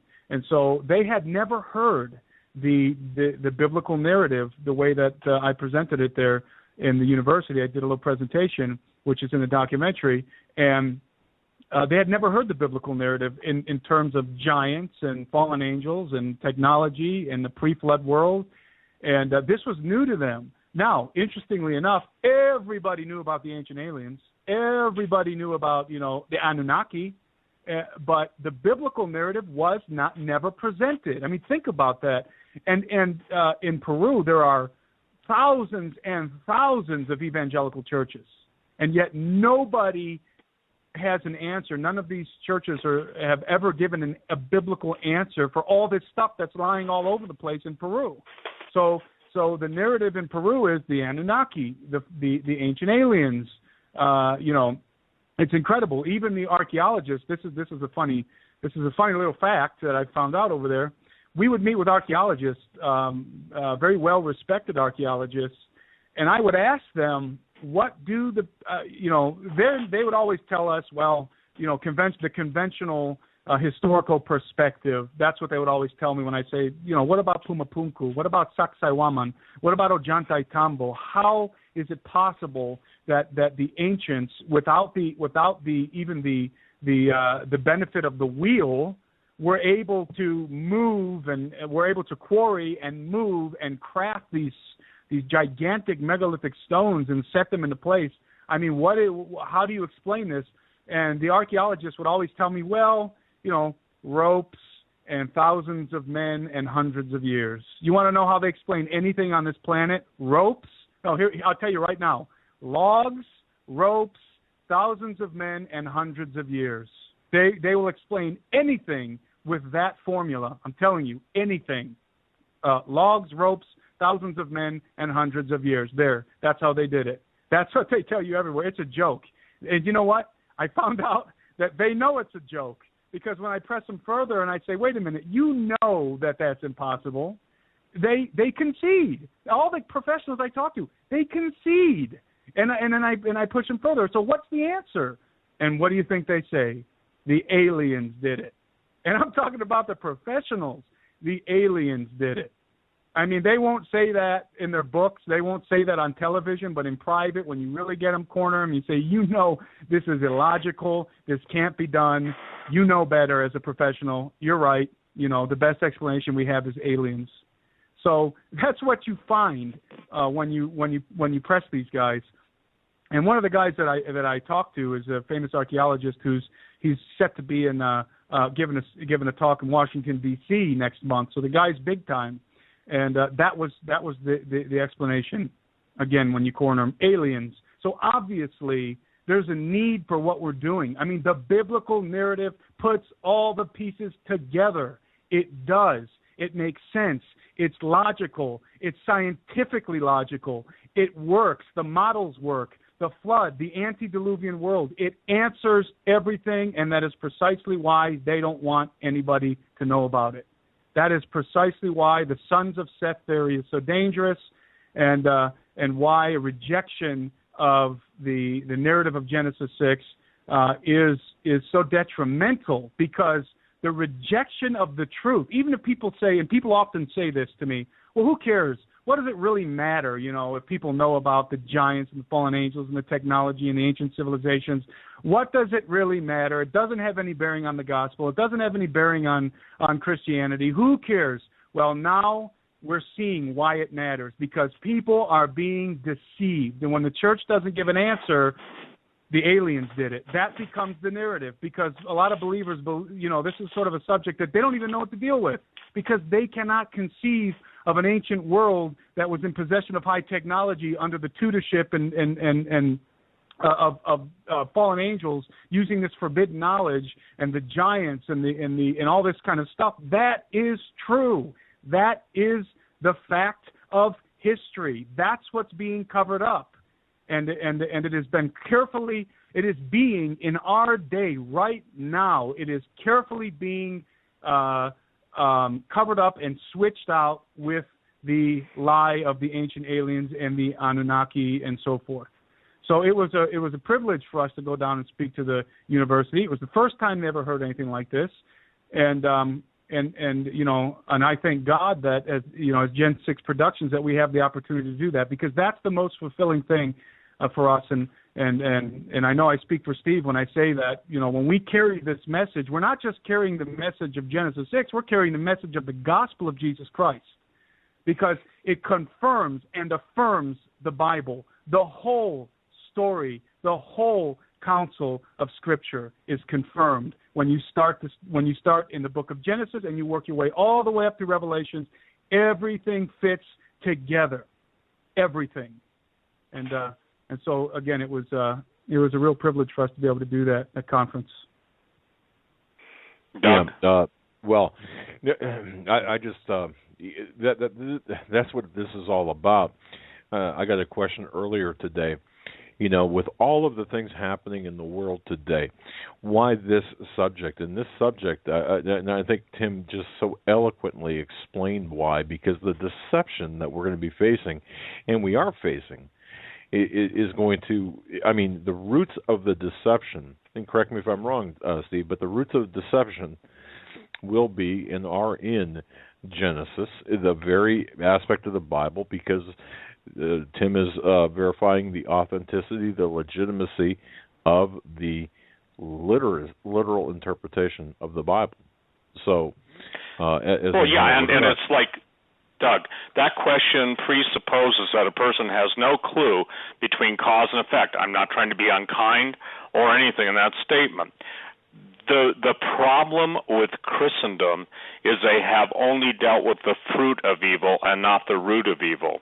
The riots going on tonight all the events taking place across the country. This is all being orchestrated for a purpose. The purpose is the ultimate destruction of the human race. You want to argue with anybody? Argue with Jesus. The point is, he said, if these days, not those days, forgive me, these days weren't short, there'd be no flesh left alive. It's like the question I get, well, why do you want to talk about genetic engineering or singularity, or, they slaughter those words, but transhumanism? That's not relevant. Oh, yes, it is. You're an albatross, ma'am, and I'm speaking, generally now, or sir, you don't get it. You think because you're 75, maybe 80, or even 65 going on 100, the point, that's an attitude thing. The thing is that you can't, another attempted humor. The bottom line is that it won't, if it doesn't affect them, why should they care? It's that attitude that has brought your children, ladies and gentlemen, to a ruined nation. It is that attitude that instead of the highway to heaven, it's literally taking them the highway to hell. It's funny. Do you know who's telling the truth about this stuff to one extent or another? And I don't play the video games, but every day I get Call of Duty, the only one. And Tim and I have talked about this and just mutually scratched our own head going, do not people see this? They turn little Johnny or little Billy or little Susie or little Janie or Annie loose. And I'm not talking about maybe the listeners of this show, but the world at large. I mean, when you spend $500 million on a video game, do you think if Satan is a prince and power of the air, and do you think if he's providing the impetus, the direction, the supernatural wisdom, do you think that you didn't care enough when your kids were taken away by the music of the day? Now you don't care enough when your kids are being taken away by the video games of the day? The only ones are the ones, actually it's funny, the only people dealing with truth is being presented in a virtual environment through video games, and the people who could deal with truth based on the Word of God are basically too set in their ways to think any of this stuff is relevant. You cannot understand the fruit of evil until you deal with the root of evil.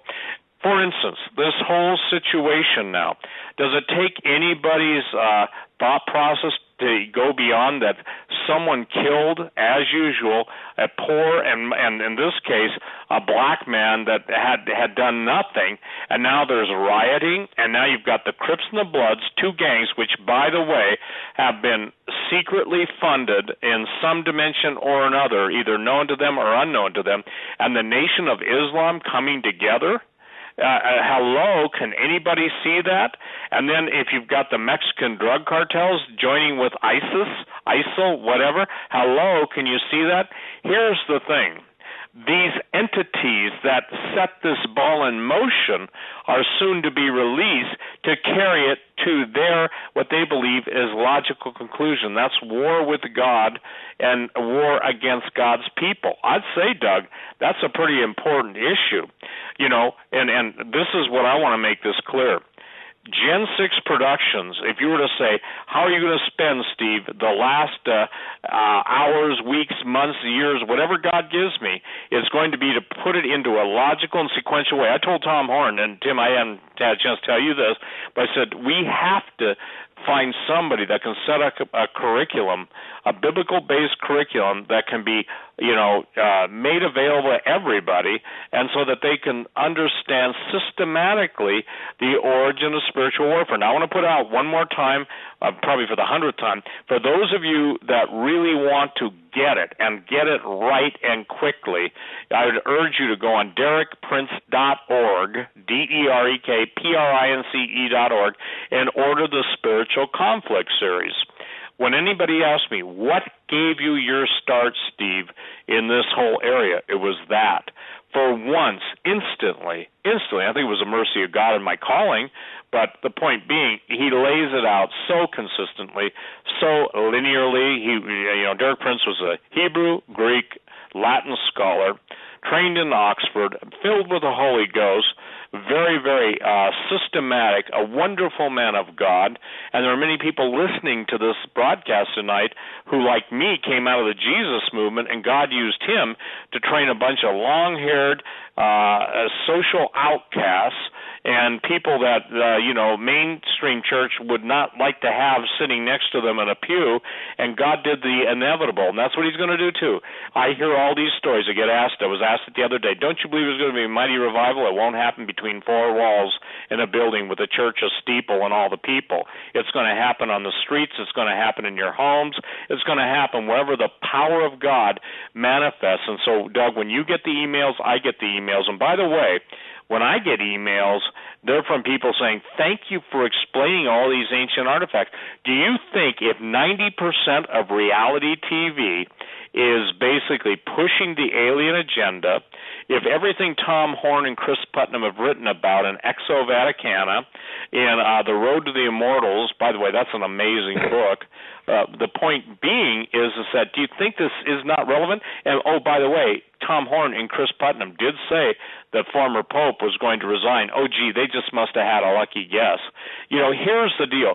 Quit fighting so hard and say, Lord, teach me. I tell people, take everything Tim Alberino says to the Lord, take everything I say to the Lord, and I believe people are going to be blown away, because the documentary, when it goes into editing, it's not like on talk radio, This thing is going to be fast-moving. It's going to be incredibly informative, and by the grace of God, it's going to be true to the Word of God. I don't think, Tim, people really understand what the Lord did for you by opening up a university to the science department and the graduate students and those who attended the symposium. And hear me, ladies and gentlemen, that's the first time, according to them, they've ever heard the gospel.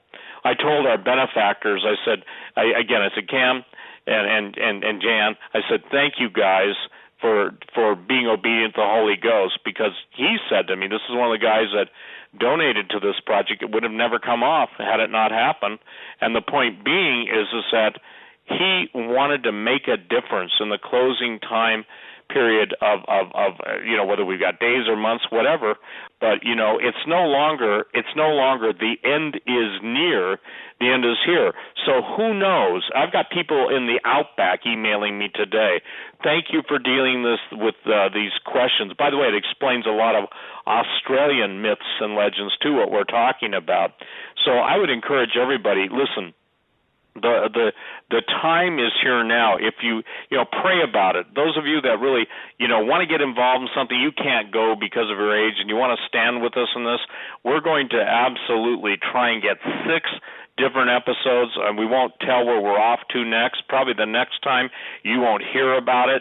You'll start seeing as soon as we can get them edited and into post-production, everything. You're going to see some amazing stuff.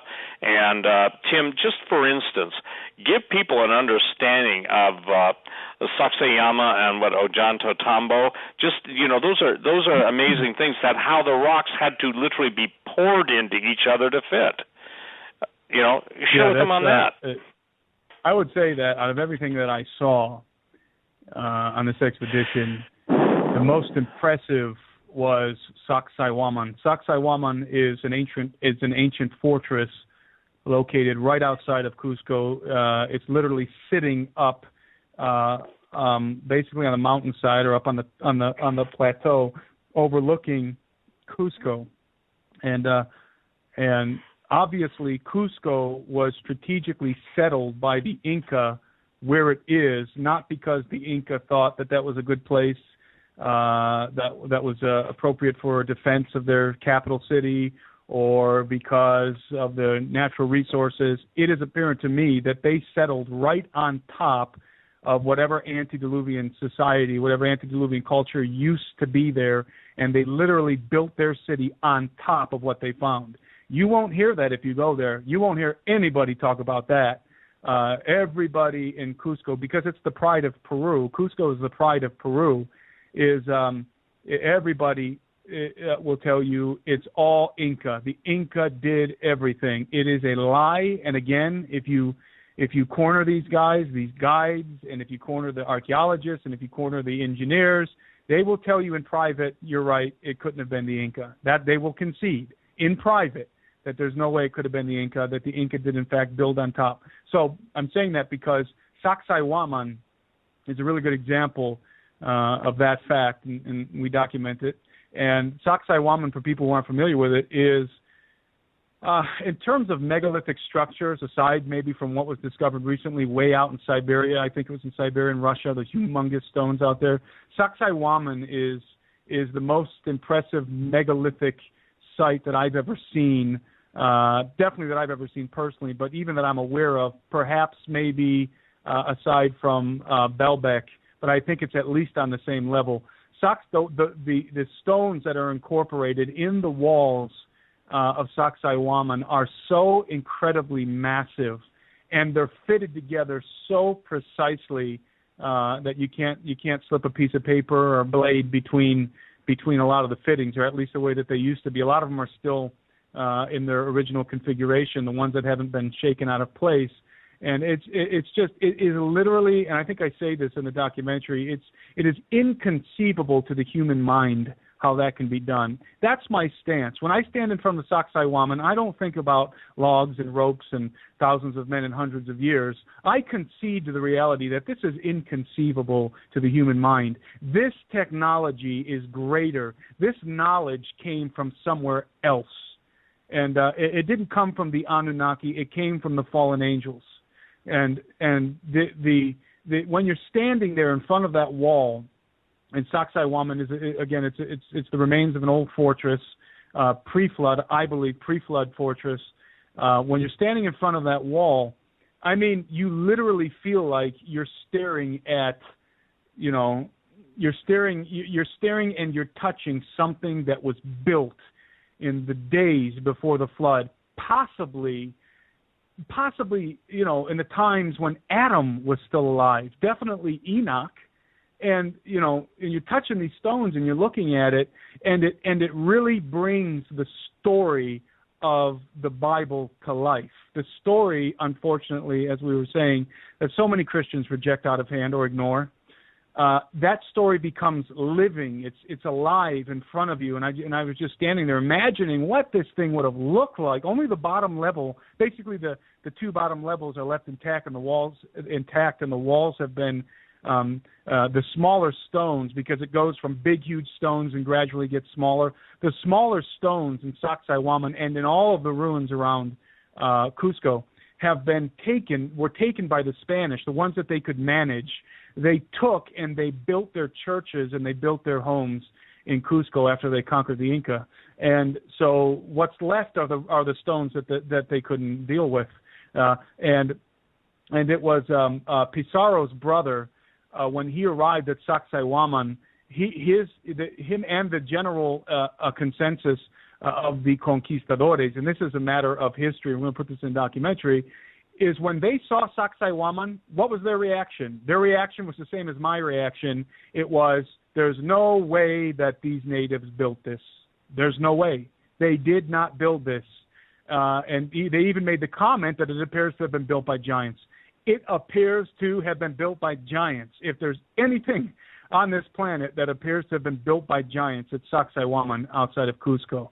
And furthermore, if you go down into the city of Cusco, right in the city, if you're walking just around the back alleys of Cusco, you see the same construction. And what happened was the Inca, they found the ruins of this antediluvian culture. They probably thought it was a sacred place. Of course, we know, those of us who are students of history, true history, understand that the post-flood generations, beginning with Nimrod and the Tower of Babel, all the way to contemporary times, that the post-flood indigenous peoples always tried to emulate, and they always adored the pre-flood civilizations that were the legendary, the civilizations of the gods. I call it the empire of the gods. You find this in every culture. So what they do, what I found, Sardinia, Peru, everywhere I go, I find the same thing. Post-flood cultures are building on top of the remains of the pre-flood cultures. I'm sure that they believe that there are significant places of spiritual power and blessing from the gods and so forth, and so they build on top of them. And not only that, it's advantageous because the foundations of Sacsayhuaman, the foundations of much of what's built in Cusco, we can't duplicate that. We can't build better foundations than the ancients did in the pre-flood world. So it's natural, it's logical that you would build on top of those foundations. That's exactly what the Inca did, and then that's what the Spanish did after the Inca.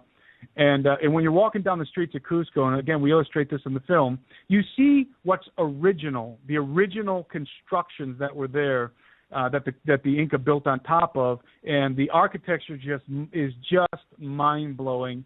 And all of the structures are built on an inclination. The base of the structures are inclined inward, so that in the event of an earthquake, that it gives it more support at the base. And there's always smaller stones placed under the big one so that the whole structure can shift and move. It's absolutely ingenious, absolutely ingenious. And if you look literally on the other side of the street, you have what the Spaniards, they went and took the pieces, the blocks from Sacsayhuaman, and they brought them down and built their own structures. You look at what they built, they had to use mortar, they didn't fit them together right, and their walls are wavy, and they don't have that inclination. I mean, that right there illustrates, even though the Spaniards had their what do you call them, their arquebuses, or whatever you call them, their firearms and their cannons and their steel, they could not replicate what they had found in Cusco and throughout Peru. They just simply, even using the same building materials, they couldn't even come close to replicating it. And so it's a joke that when people say, "Oh, the Inca did that," no, they didn't. They built what's on top of it. Period.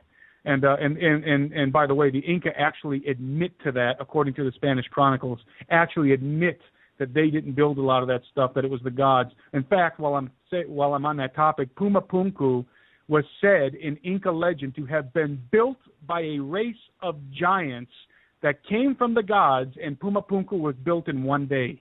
That's what they say. That's what their legend is. And so basically, what Steve was referring to, that looks like those stones were poured.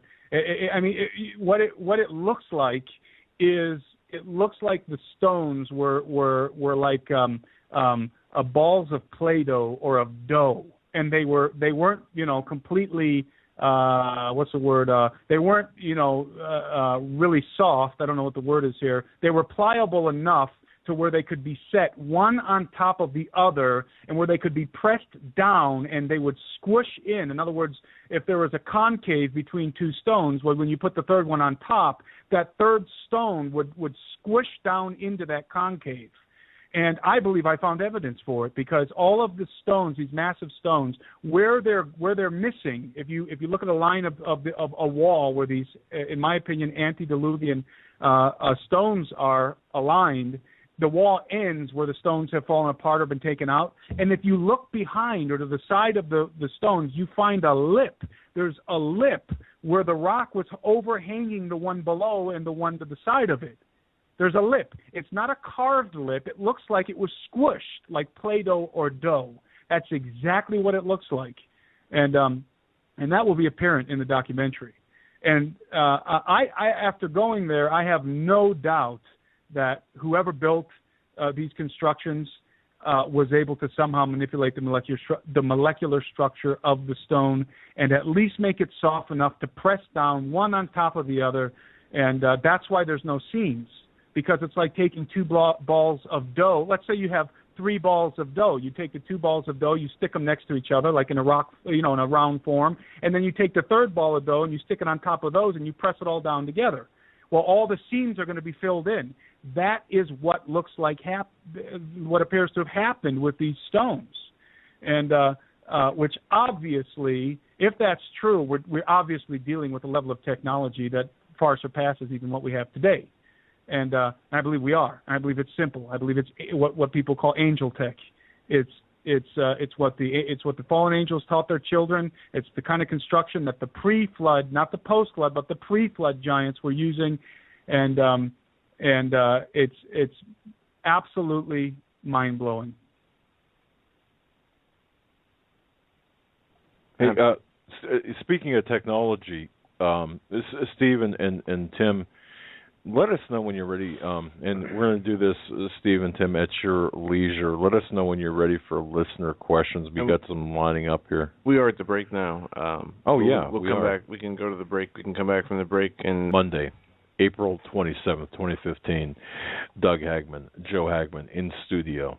with us, two men of God, two men that I consider brothers, and I'm certainly glad that they've blessed our lives and enriched our lives. Mr. Steve Quayle from stevequayle.com, Mr. Timothy Alberino, the Alberino Analysis. Steve, I'm gonna punch it right back to you.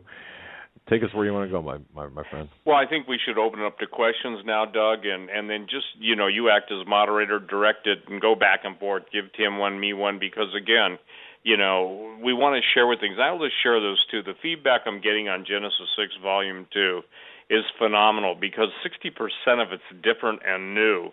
And even on when I did a 4-program series with Tom Horn for Skywatch TV. I'll let you know, and I'll post on my website when it's going to be done. But clearing up terminologies of antiquity is really critical. The feedback I've gotten from Genesis 6 Volume 2, number one, there are 165 illustrations, and the whole back part is by Mr. Woods, an ancient historian with no religious quote or unquote spin on anything. He basically is just chronicling all of the emperors of antiquity, collected giants. You know what the number one favorite thing for everybody in antiquity was? To either have an army of giants 12 feet tall or more, or to have the bones of some entities which were 80 feet.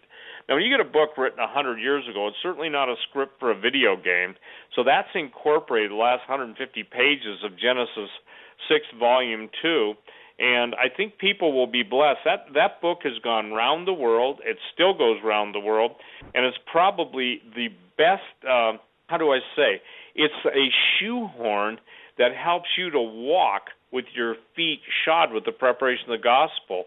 There's nothing else like it. I'm sorry to say there isn't.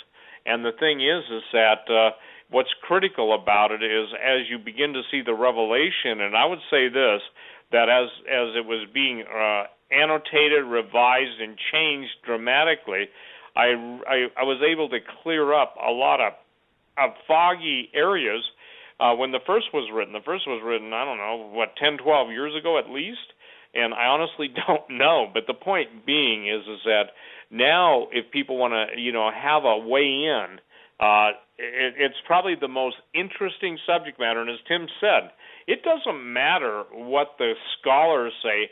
What did the Mayas, Aztecs, and Incas say? They came into those cities that were built by giants. They never said, "Oh yeah, we hired some North American unemployed Native Americans to go and pull giant boulders with sticks and stones and ropes." That's just crazy stuff. The point being is that true history is so exciting. You want to get kids, and I told Tom Horn this, and he agreed. You want kids to know the truth. You want a little Johnny who's dealing with little Billy that just played Call of Duty, and I don't know these names, so if I'm twisting them up, I'm on record. I do not play video games. I see, write-ups on them, essays. So, please consider Genesis 6 Volume 2. It's an absolute important, it is the single most reference book I've ever written, and I hear from people, sometimes 10 years after they first got it. Even some people were given it as a gift. It sat on the shelf until they hear something in the newspaper. They go and get it, and a lot of people sit down and read that a couple days straight. I don't suggest that, but I'm just saying that's the case. So, Doug, go ahead and direct it's available on my website, stevequayle.com, but go ahead and, issue the question to whoever the question is directed to, and then just go back and forth. Steve, real fast, an easy one from you, from Diana. She asked if you could repeat the name of the Derek Prince series you were referring. Yes, Spiritual Conflict. Absolutely changed my life, Joe. And I'll second that. Fantastic series. Steve, this is for you from James M. Okay. Please ask Steve how CERN might compare to for example, the ancient Tower of Babel, and its implications for us today, and when these implications might become most obvious relative to everything we're talking about. Well, first of all, I think you're seeing it. Maybe I hope the listener heard. CERN, I have an excellent a series on CERN by Michael, an amazing researcher. And just to bring it to the point, Shiva, I believe CERN is the equivalent of the Tower of Babel in the fact that all the world's leading preeminent scientists who deal in particle physics, quantum physics, and all the different disciplines of science have come together. They're so concerned about their findings, they even had to set up a way to email one another and make it NSA-proof. Whether that's the case or not, I can't say. But CERN is already, to me, God put his fingerprint and disapproval on the fact that the issue of Kathmandu, the major 7.8 earthquake, I also believe it was bigger than that, but they're just downgrading it. There's a reason they downgrade it. But I believe that when the temple of Shiva was destroyed, I think that that's what people have got to understand. Doug, they're not using a lion and a lamb as, let's say, the lion will lay down the lamb with the millennial reign of Jesus Christ. They're using as their symbolism the destroyer Shiva, what's called the cosmic dance of creation, where this Hindu deity destroys the world only to make it new. Gee, doesn't that sound like down with the old, out with the old, in with the new, the phoenix rising from its ashes? So I'm saying this. I believe that Kathmandu earthquake and Nepal, the Himalayas, I believe that was the first definable event specifically linked to CERN. They're not using it to find the God particle. They're using it to try and basically come up with a weapon to literally fight against God. And listen, if people don't get this, I'll make it simple. All the ancient technology that failed in the past will not deliver them in their war in the future against the King of Kings and the Lord of Lords, Jesus Christ. That's in a nutshell. Go ahead, Doug, and give Tim one. Yeah, amen, brother. Question for Tim. This from Dana. Signs in the heavens are not aliens, nothing but demons who will deceive mankind. That's a loaded question. My answer to that would be yes and no. I think that aliens, that's a very broad term, are demonic in nature. I don't believe there's any good, quote-unquote, extraterrestrial or alien entities. But I don't believe that an adequate description of aliens is demons. I believe that aliens have more to do with hybrids, genetic manipulation, mixing the genes of animals and giants and angels and all kinds of stuff. I think they're more, in some of them, there's all kinds of creatures out there that people don't know about, but a lot of them are more material than they are spiritual. But I certainly believe in demons. But there's also a difference between disembodied spirits and fallen angels, and obviously these corporeal entities that people encounter are not disembodied. In many cases, they have bodies. They can be killed. When they crash in their saucers, they die. So we're dealing with, that's a very loaded question. There's a lot of confusion surrounding it. So my answer, are aliens demons? My answer is no, they're demonic, but they're not demons. Okay. I can explain that, Doug, further. The fallen angels can morph, they can shapeshift, if you will, into any form. They can take on, the scripture says even Satan can appear as an angel of light. In the book of Adam and Eve, which is not in the Bible, which is not on par with the scripture, but you have multiple instances of Satan basically appearing to Adam and Eve in different forms and shapes, and God in his mercy comes immediately and strips off that shape-shifting persona. Fallen angels do not seek to inhabit human bodies. Let me make that clear. Fallen angels absolutely have contempt for humanity, because that was the basis of Lucifer's pitch to them to get them to rebel. The 1/3 of the angels in heaven, however many that might be, rebelled with him. So a demon is a disembodied spirit, and that's what people don't understand. You can have if a fallen angel had genetically manipulated the DNA of an animal, you can have a hybrid chimera demon also. But all of their appetites are for human flesh, human destruction, and basically, even in the animal kingdom of fallen, perverted animals, human sex. When you read about the Greek mythology, it's loaded with basically bestiality. That's why in the Old Testament, God said any man that lied with a beast was supposed to, in other words, was having sexual intercourse with an animal or vice versa, was to be put to death, and not only them, but the animal too. And people they've never been able to explain it until this time in this day and age. So there are three entities. The giants are never called demons. The giants are never called fallen angels. The giants in Hebrew are called a Rephaim, or the Rapha, R-A-P-H-A. There's only two times in the Old Testament, one in Genesis 6 and one in Numbers 13:33, both before the flood and after the flood, that the word angel, translated as Nephilim, is used in the Old Testament. So anyway, that's the thing. I think the introduction to Genesis 6 Volume 2 lays that out. But I agree with Tim.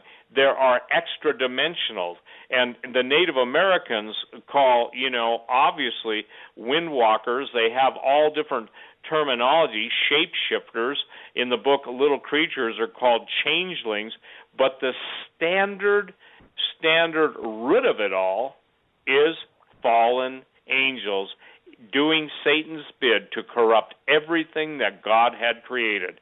You want to talk about atmospheric corruption? Everybody will talk about geoengineering. Let's call it what it is, atmospheric corruption. You want to talk about the pollution in the ocean? And let me just throw this in. I put up on my website today, the Pacific Ocean covers 30.9% of the Earth's surface area. I think it's 65 million something 49 thousand or 65,049,000 square miles. Well, when a third of the life in the sea dies, and oceanic people are telling me, when I say oceanic, oceanographers, biologists, marine biologists, chemists are talking about a third of the life in the sea dying. Well, that's Revelation chapter 8, verse 9. So again, it's fascinating. Someone says, well, a real third would be 33%. Oh, I can answer that one too. Where the Pacific meets the Gulf, hello, guess what?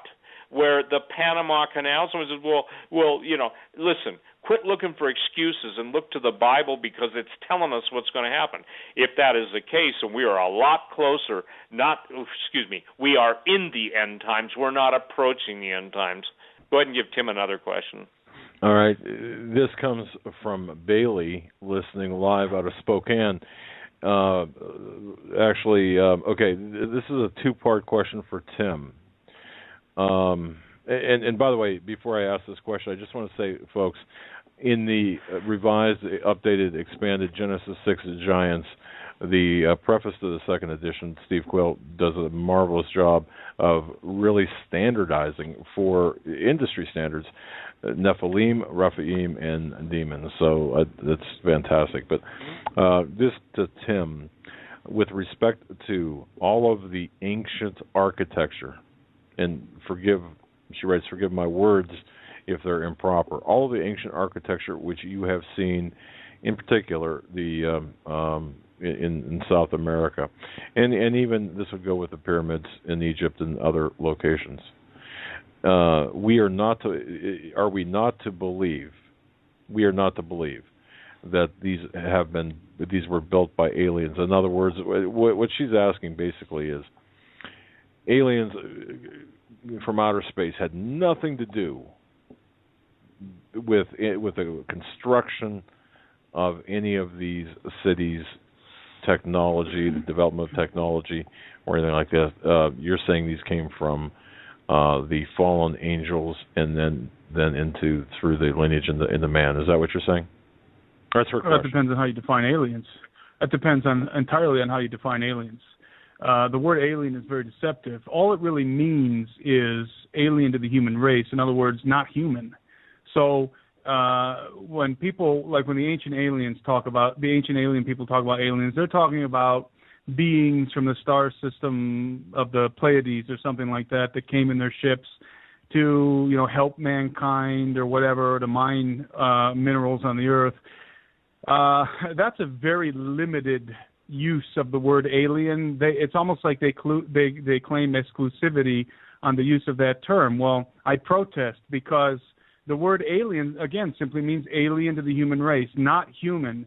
And that certainly describes the litany of creatures that were created from what Steve just described, the sexual intercourse of angels with animals and with human beings. The Book of Giants lays out that these 200 watchers, fallen angels, specifically selected and strategically selected 200 kinds of animals on the earth to copulate with, in other words, to have sex with, in order to procreate beings. Now, understand that when angels are superior in intellect and many other capacities to the human race, far superior to us. So when they copulate with animals, you're not going to get some dumb beast. You're going to get these creatures that are intelligent, that are conscious, that are sentient. And these creatures are going to be under the tutorship of their parents, which is what the Book of Enoch talks about, are going to be able to employ high technology and build things such as vimanas, such as flying machines, such as pyramids. And these creatures are then probably going to be able to get off planet with their technology. So some of these entities might have gone off world, gone on the moon, gone on Mars, built civilizations out there. I believe most everything stems from the Genesis 6 narrative. I also believe that some of this might be have its origins in a pre-Adamic age, and so again, the word alien, there's one exclusive use of that word that's dominating the whole conversation out there, and that is astronauts, aliens from different star systems coming to Earth. For me, what's much more logical and certainly what seems to me more biblical is that these creatures started here, and if they're out there, it's because they started here and went out there, in my opinion. And so when we talk about did aliens build some of this stuff, that all depends on your definition of aliens. If you're talking about non-human entities, then my answer would be yes. They probably did build some of this stuff, or at least hybrid entities that maybe were part human, part this, part that, or maybe part angel, part animal. Then the answer is yes, aliens did build that, or probably had a hand in building that. So it's again that and I think that's throwing a lot of people off. It's not just aliens or giants. It's people have to understand that aliens includes what happened in Genesis 6, what happened with the fallen angels, the corruption of the genomes of all life on Earth created a litany of sentient beings that were not human. And who knows how many. There's a lot of calculations, very well thought out calculations of the antediluvian world that project billions of people being alive during the antediluvian times. Who knows how many chimeras were walking around? Who knows how many entities were walking around that were far superior to the human race in intellect because of the genetics of the fallen angels. So actually, the biblical view, the view that Steve and I have, is far more logical and allows for all the different variables to work together under the umbrella of Scripture.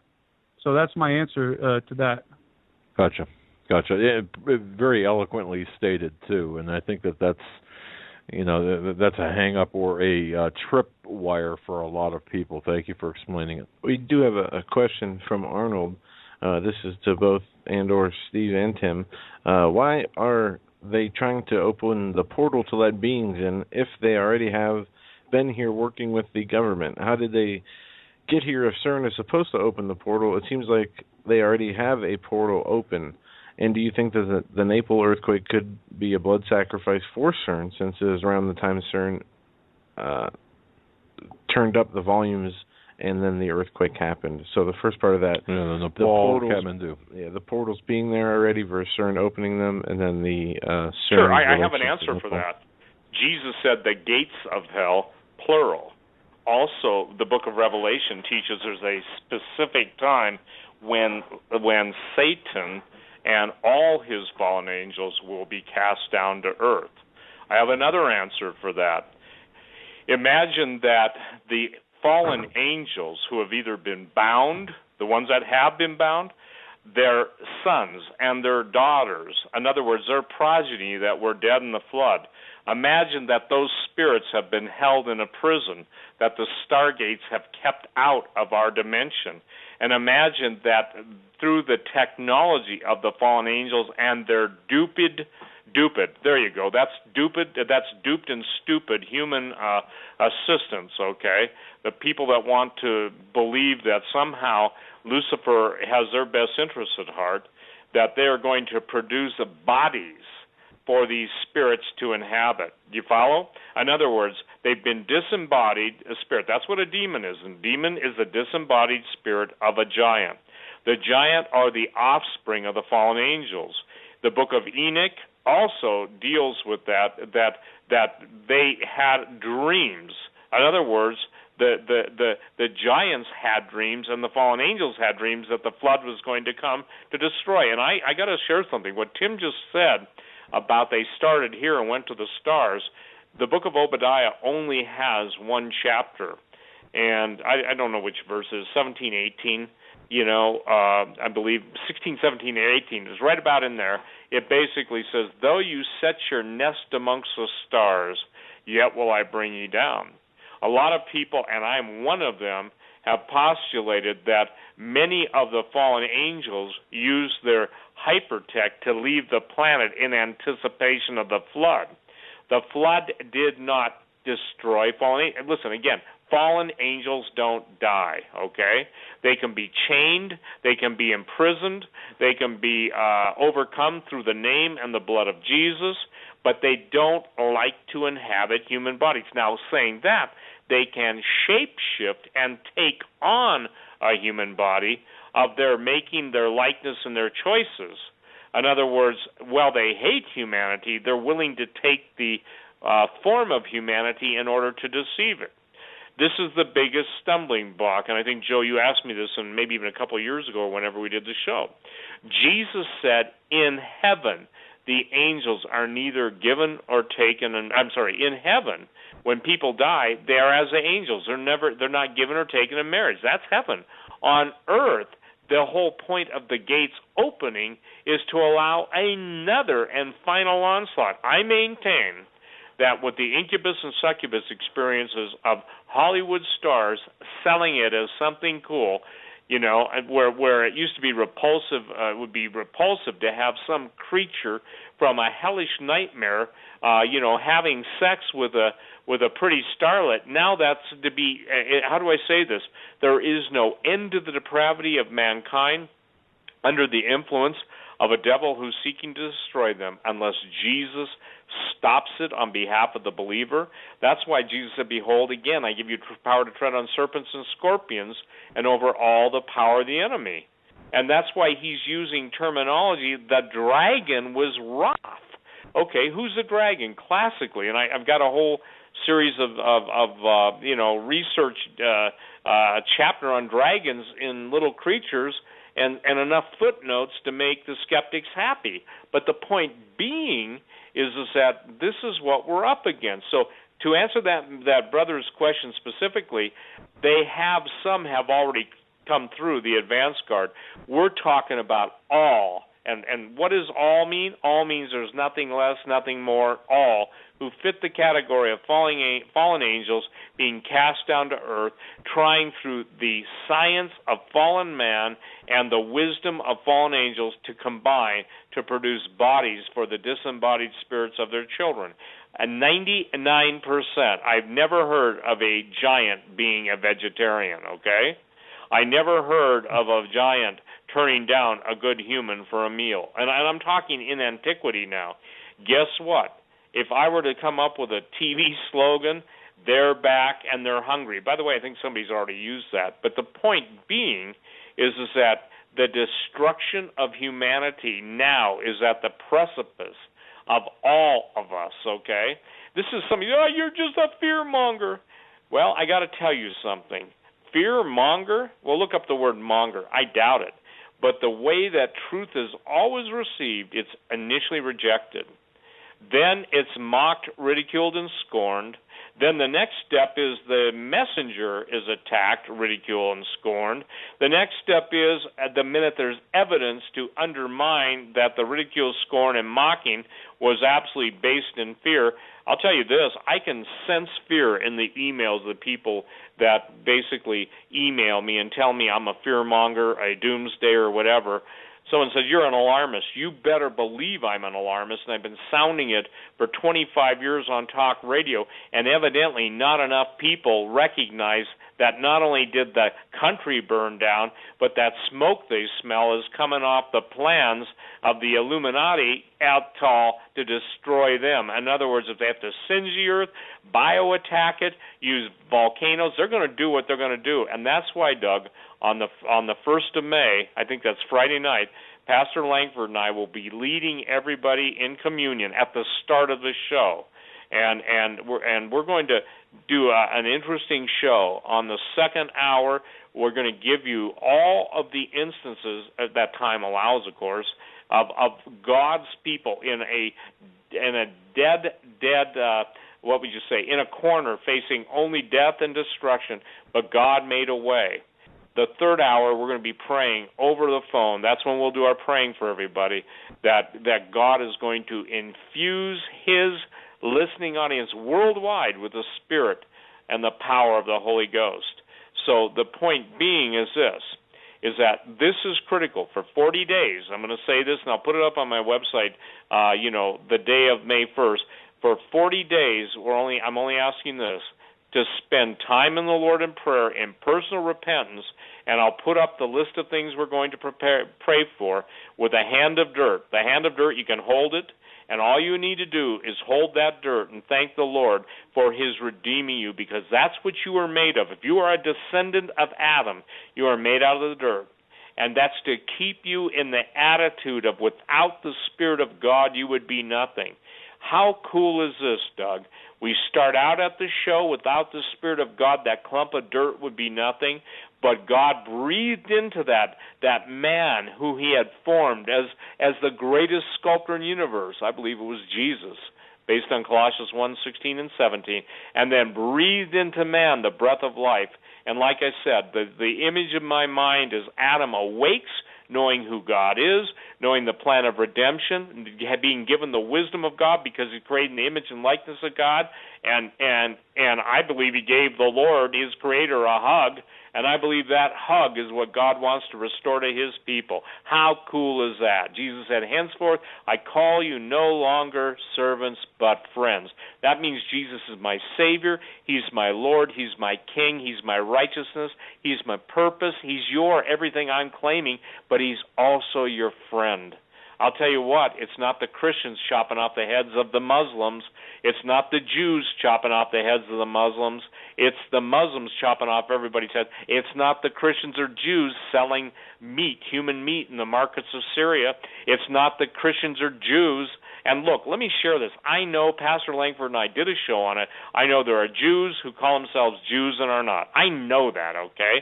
But I'm telling everybody, if you stay focused on that issue, you're going to miss seeing how the devil's using everybody, because the Bible doesn't say the whole world lies in the evil one, only in Israel. No, He said the whole world lies in the evil one, period.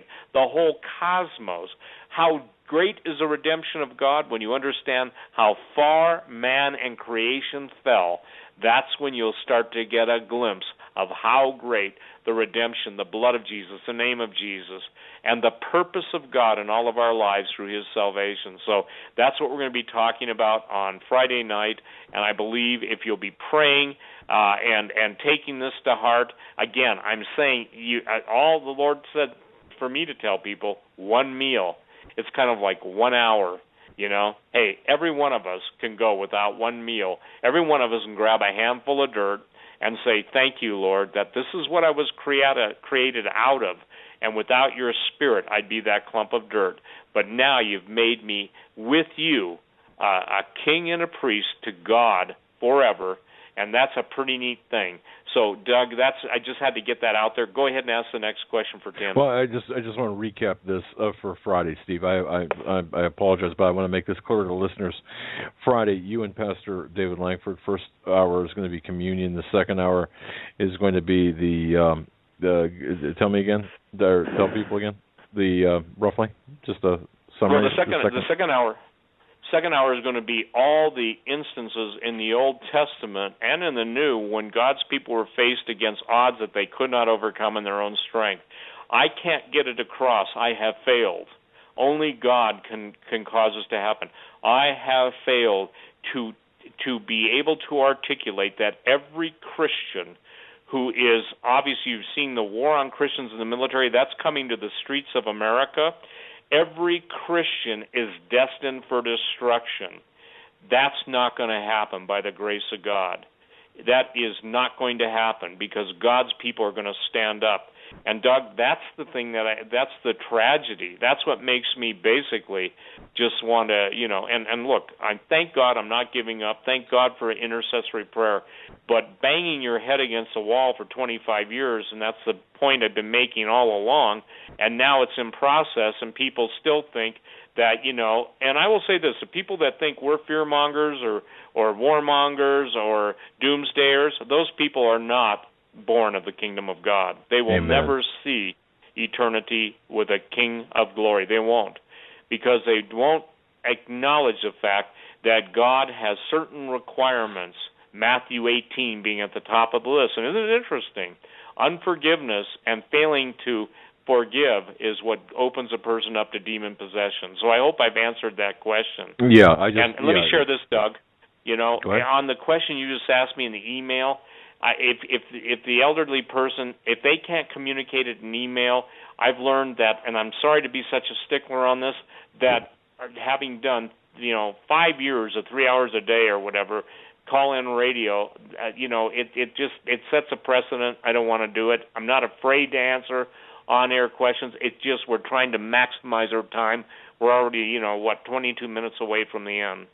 Yeah, understood. And thank you, Steve, for addressing that. In this question, we'll start with Tim. Has anybody heard of angelic script, a certain kind of handwriting or hieroglyph of the angels? You're asking me? Yeah, Tim. Go ahead. Well, back in the Elizabethan era, John Dee, famous sorcerer, who was most likely the tutor of Francis Bacon, developed a Enochian angel script, which he admitted that he developed under the tutorship of spirits, and so people have developed what they claim to be the language of angels, written or spoken form. But I believe that that's all in the occultic realm, in the realm of sorcery, witchcraft. Is that like automatic writing? So the answer is yes. What's that? No, this question is coming from Doug Hagmann here. Is that like automatic writing or something? Is that what you're referring to? Automatic writing is different. Again, in the case of John Dee, who was a Queen Elizabeth sorcerer, court sorcerer, he actually developed a language based on numerics, based on astrology, a very complex written language.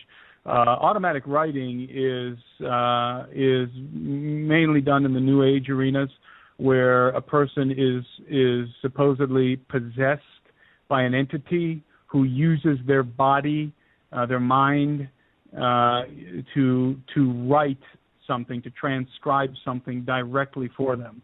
That's what automatic writing is. So in other words, there's a human being writing, but it's not the words of the human being. It's the words of the entity that is influencing or has possessed the human being. Understood. Okay. Very good. Joe? Oh, okay. Go ahead, Steve. Okay. I do have a question here from a Jennifer. She says that there's an increase in animal attacks and other things of nature happening, wondering if the restrainer or God is moving his hedge of protection and Holy Spirit away from the earth and allowing, the animals of the earth to devour people and other natural things to come about that would not be so severe before due to his protection. Well, I want to deal with that. I don't believe God removes the Holy Spirit. I believe that the restrainer is the angel Michael, who's the prince of the people. So does Pastor Langford. Saying that, though, the nature of animals, we know that obviously the animal attacks are mentioned as a curse that comes along with disobedience. And, Joe, I would say this, that just as we talked earlier, people have got to understand that there are evil spirits born of angels and animals that will repossess those animals and reanimate them with their old appetites. And guess what? They in their world, there's only one thing that tastes good, and that's humans. Ooh. I hope you understand what I just said there. Yeah. That animals, there are fallen angel animal hybrids that were sentient. That's what Tim said.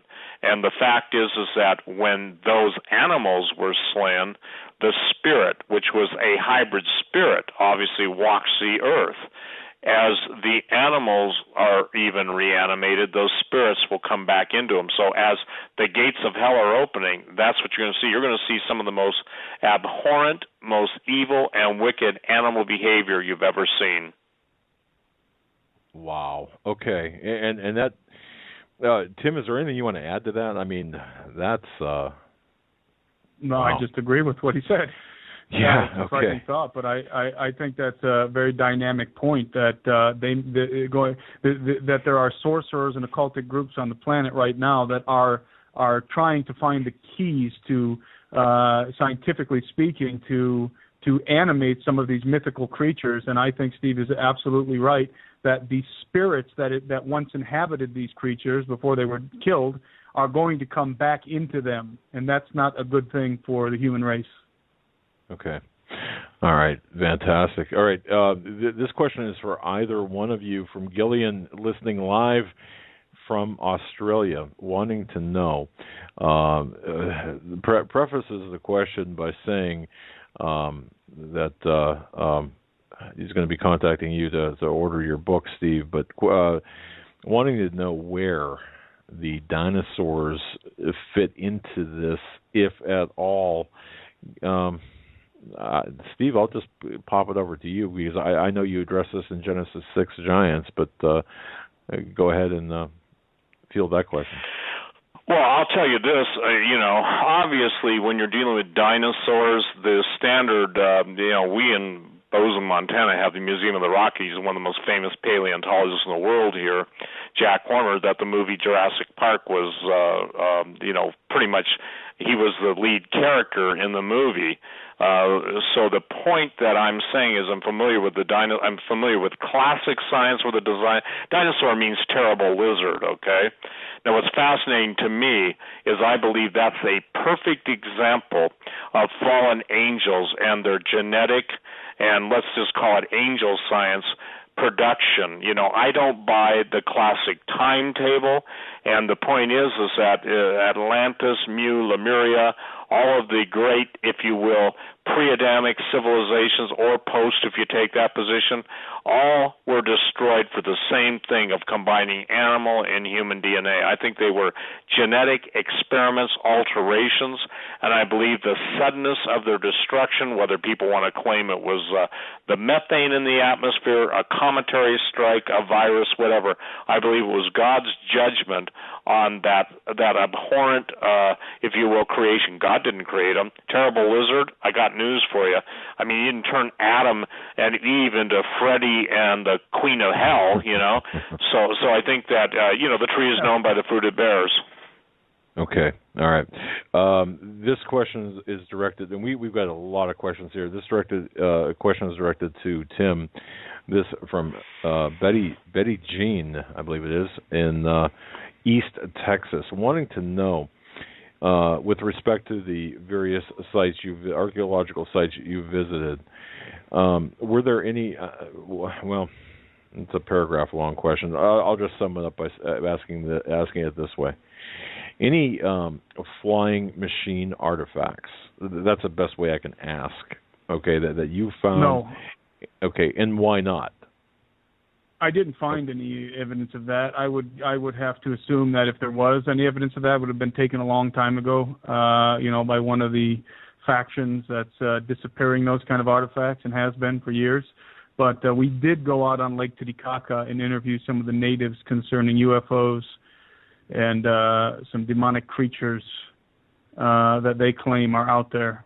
But in terms of actual finding anything that might be an ancient flying machine, I doubt you'd ever come across that unless you literally dug it up yourself. Okay, all right. And this is kind of along the same lines, but this is directed to Steve. Steve, Rex or Rox, I'm not sure. It looks like he misspelled his own first name. Wanting to know about DNA of giants in use today, and in particular, has there been official DNA, to your knowledge, been recovered from places like Babylon and other locations? Yes. Okay. I had a 4-star general active duty tell me that they went in before the war, and when the BBC broke the story about the tomb of Gilgamesh, who was basically half interesting, half fallen angel, half human, they got his literal DNA. And absolutely they have the DNA, with no questions asked. That's why Tim and the film crew, both in Sardinia and Peru and Bolivia, are so followed. Let me share this with you. I know this is hard for people to understand, but everything we do, to the best of our ability, is followed. Believe me, had anything been turned over, it would have only been by the grace of God. I'm not going to go into detail, but we have a system to get it out beyond anybody's ability to tamper with it at the point it's discovered, okay? And that's why, we need people's help financially. We need it prayerfully. But again, I would just tell people, if you really want to have a legacy, how would you like to join with us in uncovering basically the most, I don't know that that's a real word. I was going to say most hidden. I was going to say hiddenness, but the most covered up story in the world, and be a part of it. See, that's what you're doing when you're praying for us and when you're helping us, And again, that's why, it's so amazing, because what we're seeing now, Doug, is I believe that God is warning. You see, I understand. Look, I know Jade Helm as well, if not better than most people, because 20-some years ago, not 20 years ago, excuse me, let me just get my time right. This is 2015. So, actually close to that, when I first went on talk radio, is when the former head of the EPA for the Western United States gave me that information on the red list, blue list, and green list, okay? He also gave me a term called curative process. One of the things that people don't understand is these monsters, and I use that term in its fullest euphemism, that want to kill everybody. They want to kill off the doctors. They want to kill off the nurses. They want to kill off the primary health care preserve. And, oh, by the way, if you hit 75, die. Now, guess what? These people who are even old, isn't it amazing that 90-year-old old crows from the Illuminati, whether they're from the House of Rothschild or Rockefeller or whoever, they want to kill off everybody, of course, except them. Well, the point is that who knows who those entities really are? And I maintain that, and I'm going to say this, I maintain that fallen angels rule the fallen world behind the scenes and take the appearance of whoever they want. And I don't know what they do with the original. If the original's given a new body and they get to start their hellish run at evil over, or they kill them and basically they assume their identity, okay? That's for a whole different, that's a mind-blowing thought, okay? But I think it's really important that people begin to understand. You cannot address these issues in the natural mind. You have to seek the wisdom of the Lord. You have to do your homework. And that's why guys like Tim and I, Tom Horn and others, Chris Putnam, those of us who are into the ancient, and by the way, you know this, there are other people coming out saying this and that and everything, and they challenge what I say. And I said, where were you 25 years ago? Where were you? You weren't any place place on. It's like this. Thus saith the Lord. Here's a phony prophecy. The Russians will attack the United States. Oh, yeah, but where were you 25 years ago? You see?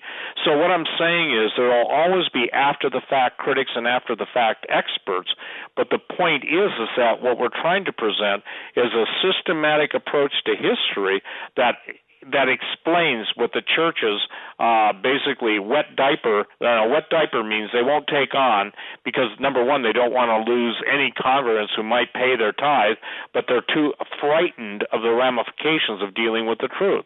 And if you think that's too harsh, well, the world's gone to hell in the last 20 years because, let's just say this.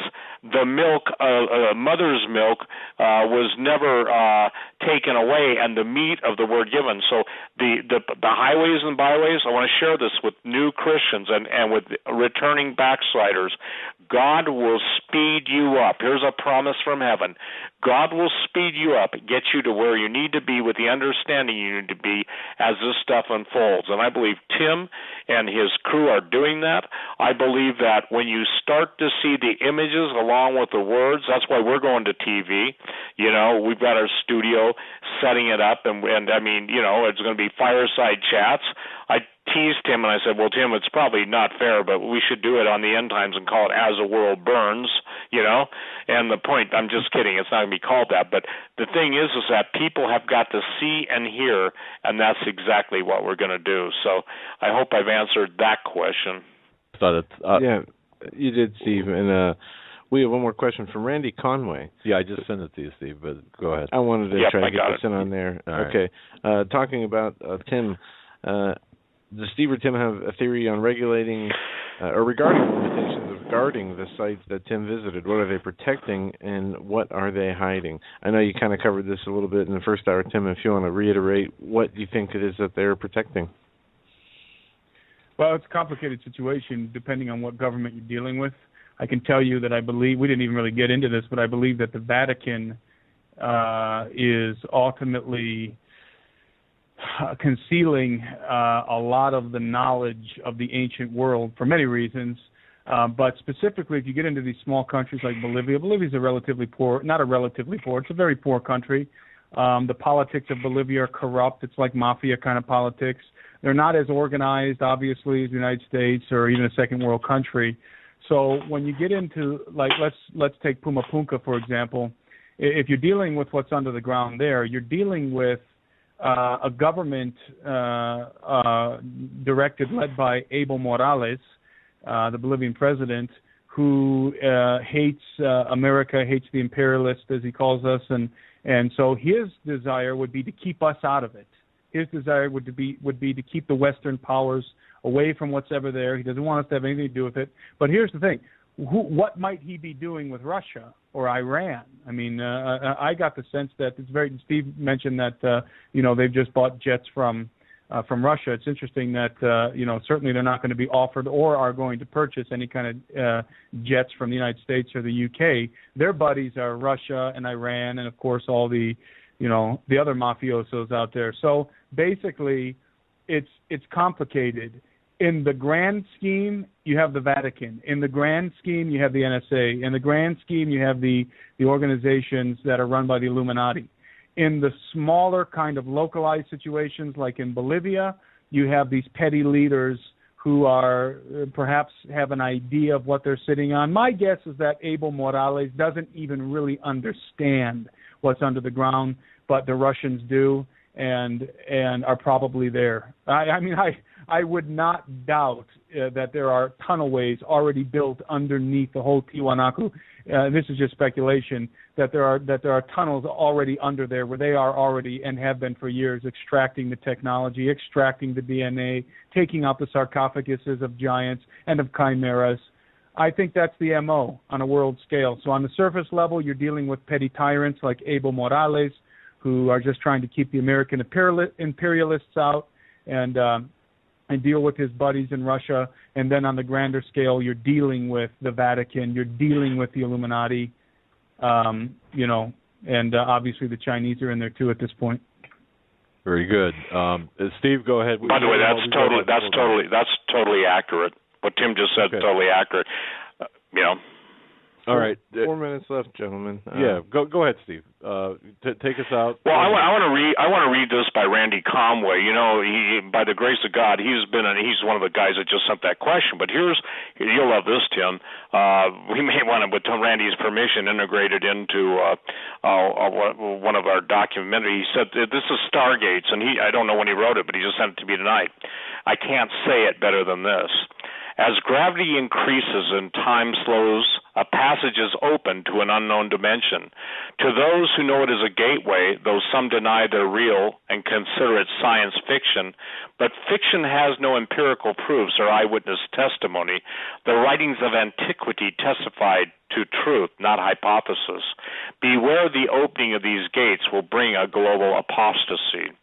Educated fools play with these passageways, thinking they are in control, but they see not the portentous threats that lie beyond the blackness of these holes. Many have come and many have gone, but we are still searching for the keys that will allow us to open the gates that lead to mystery.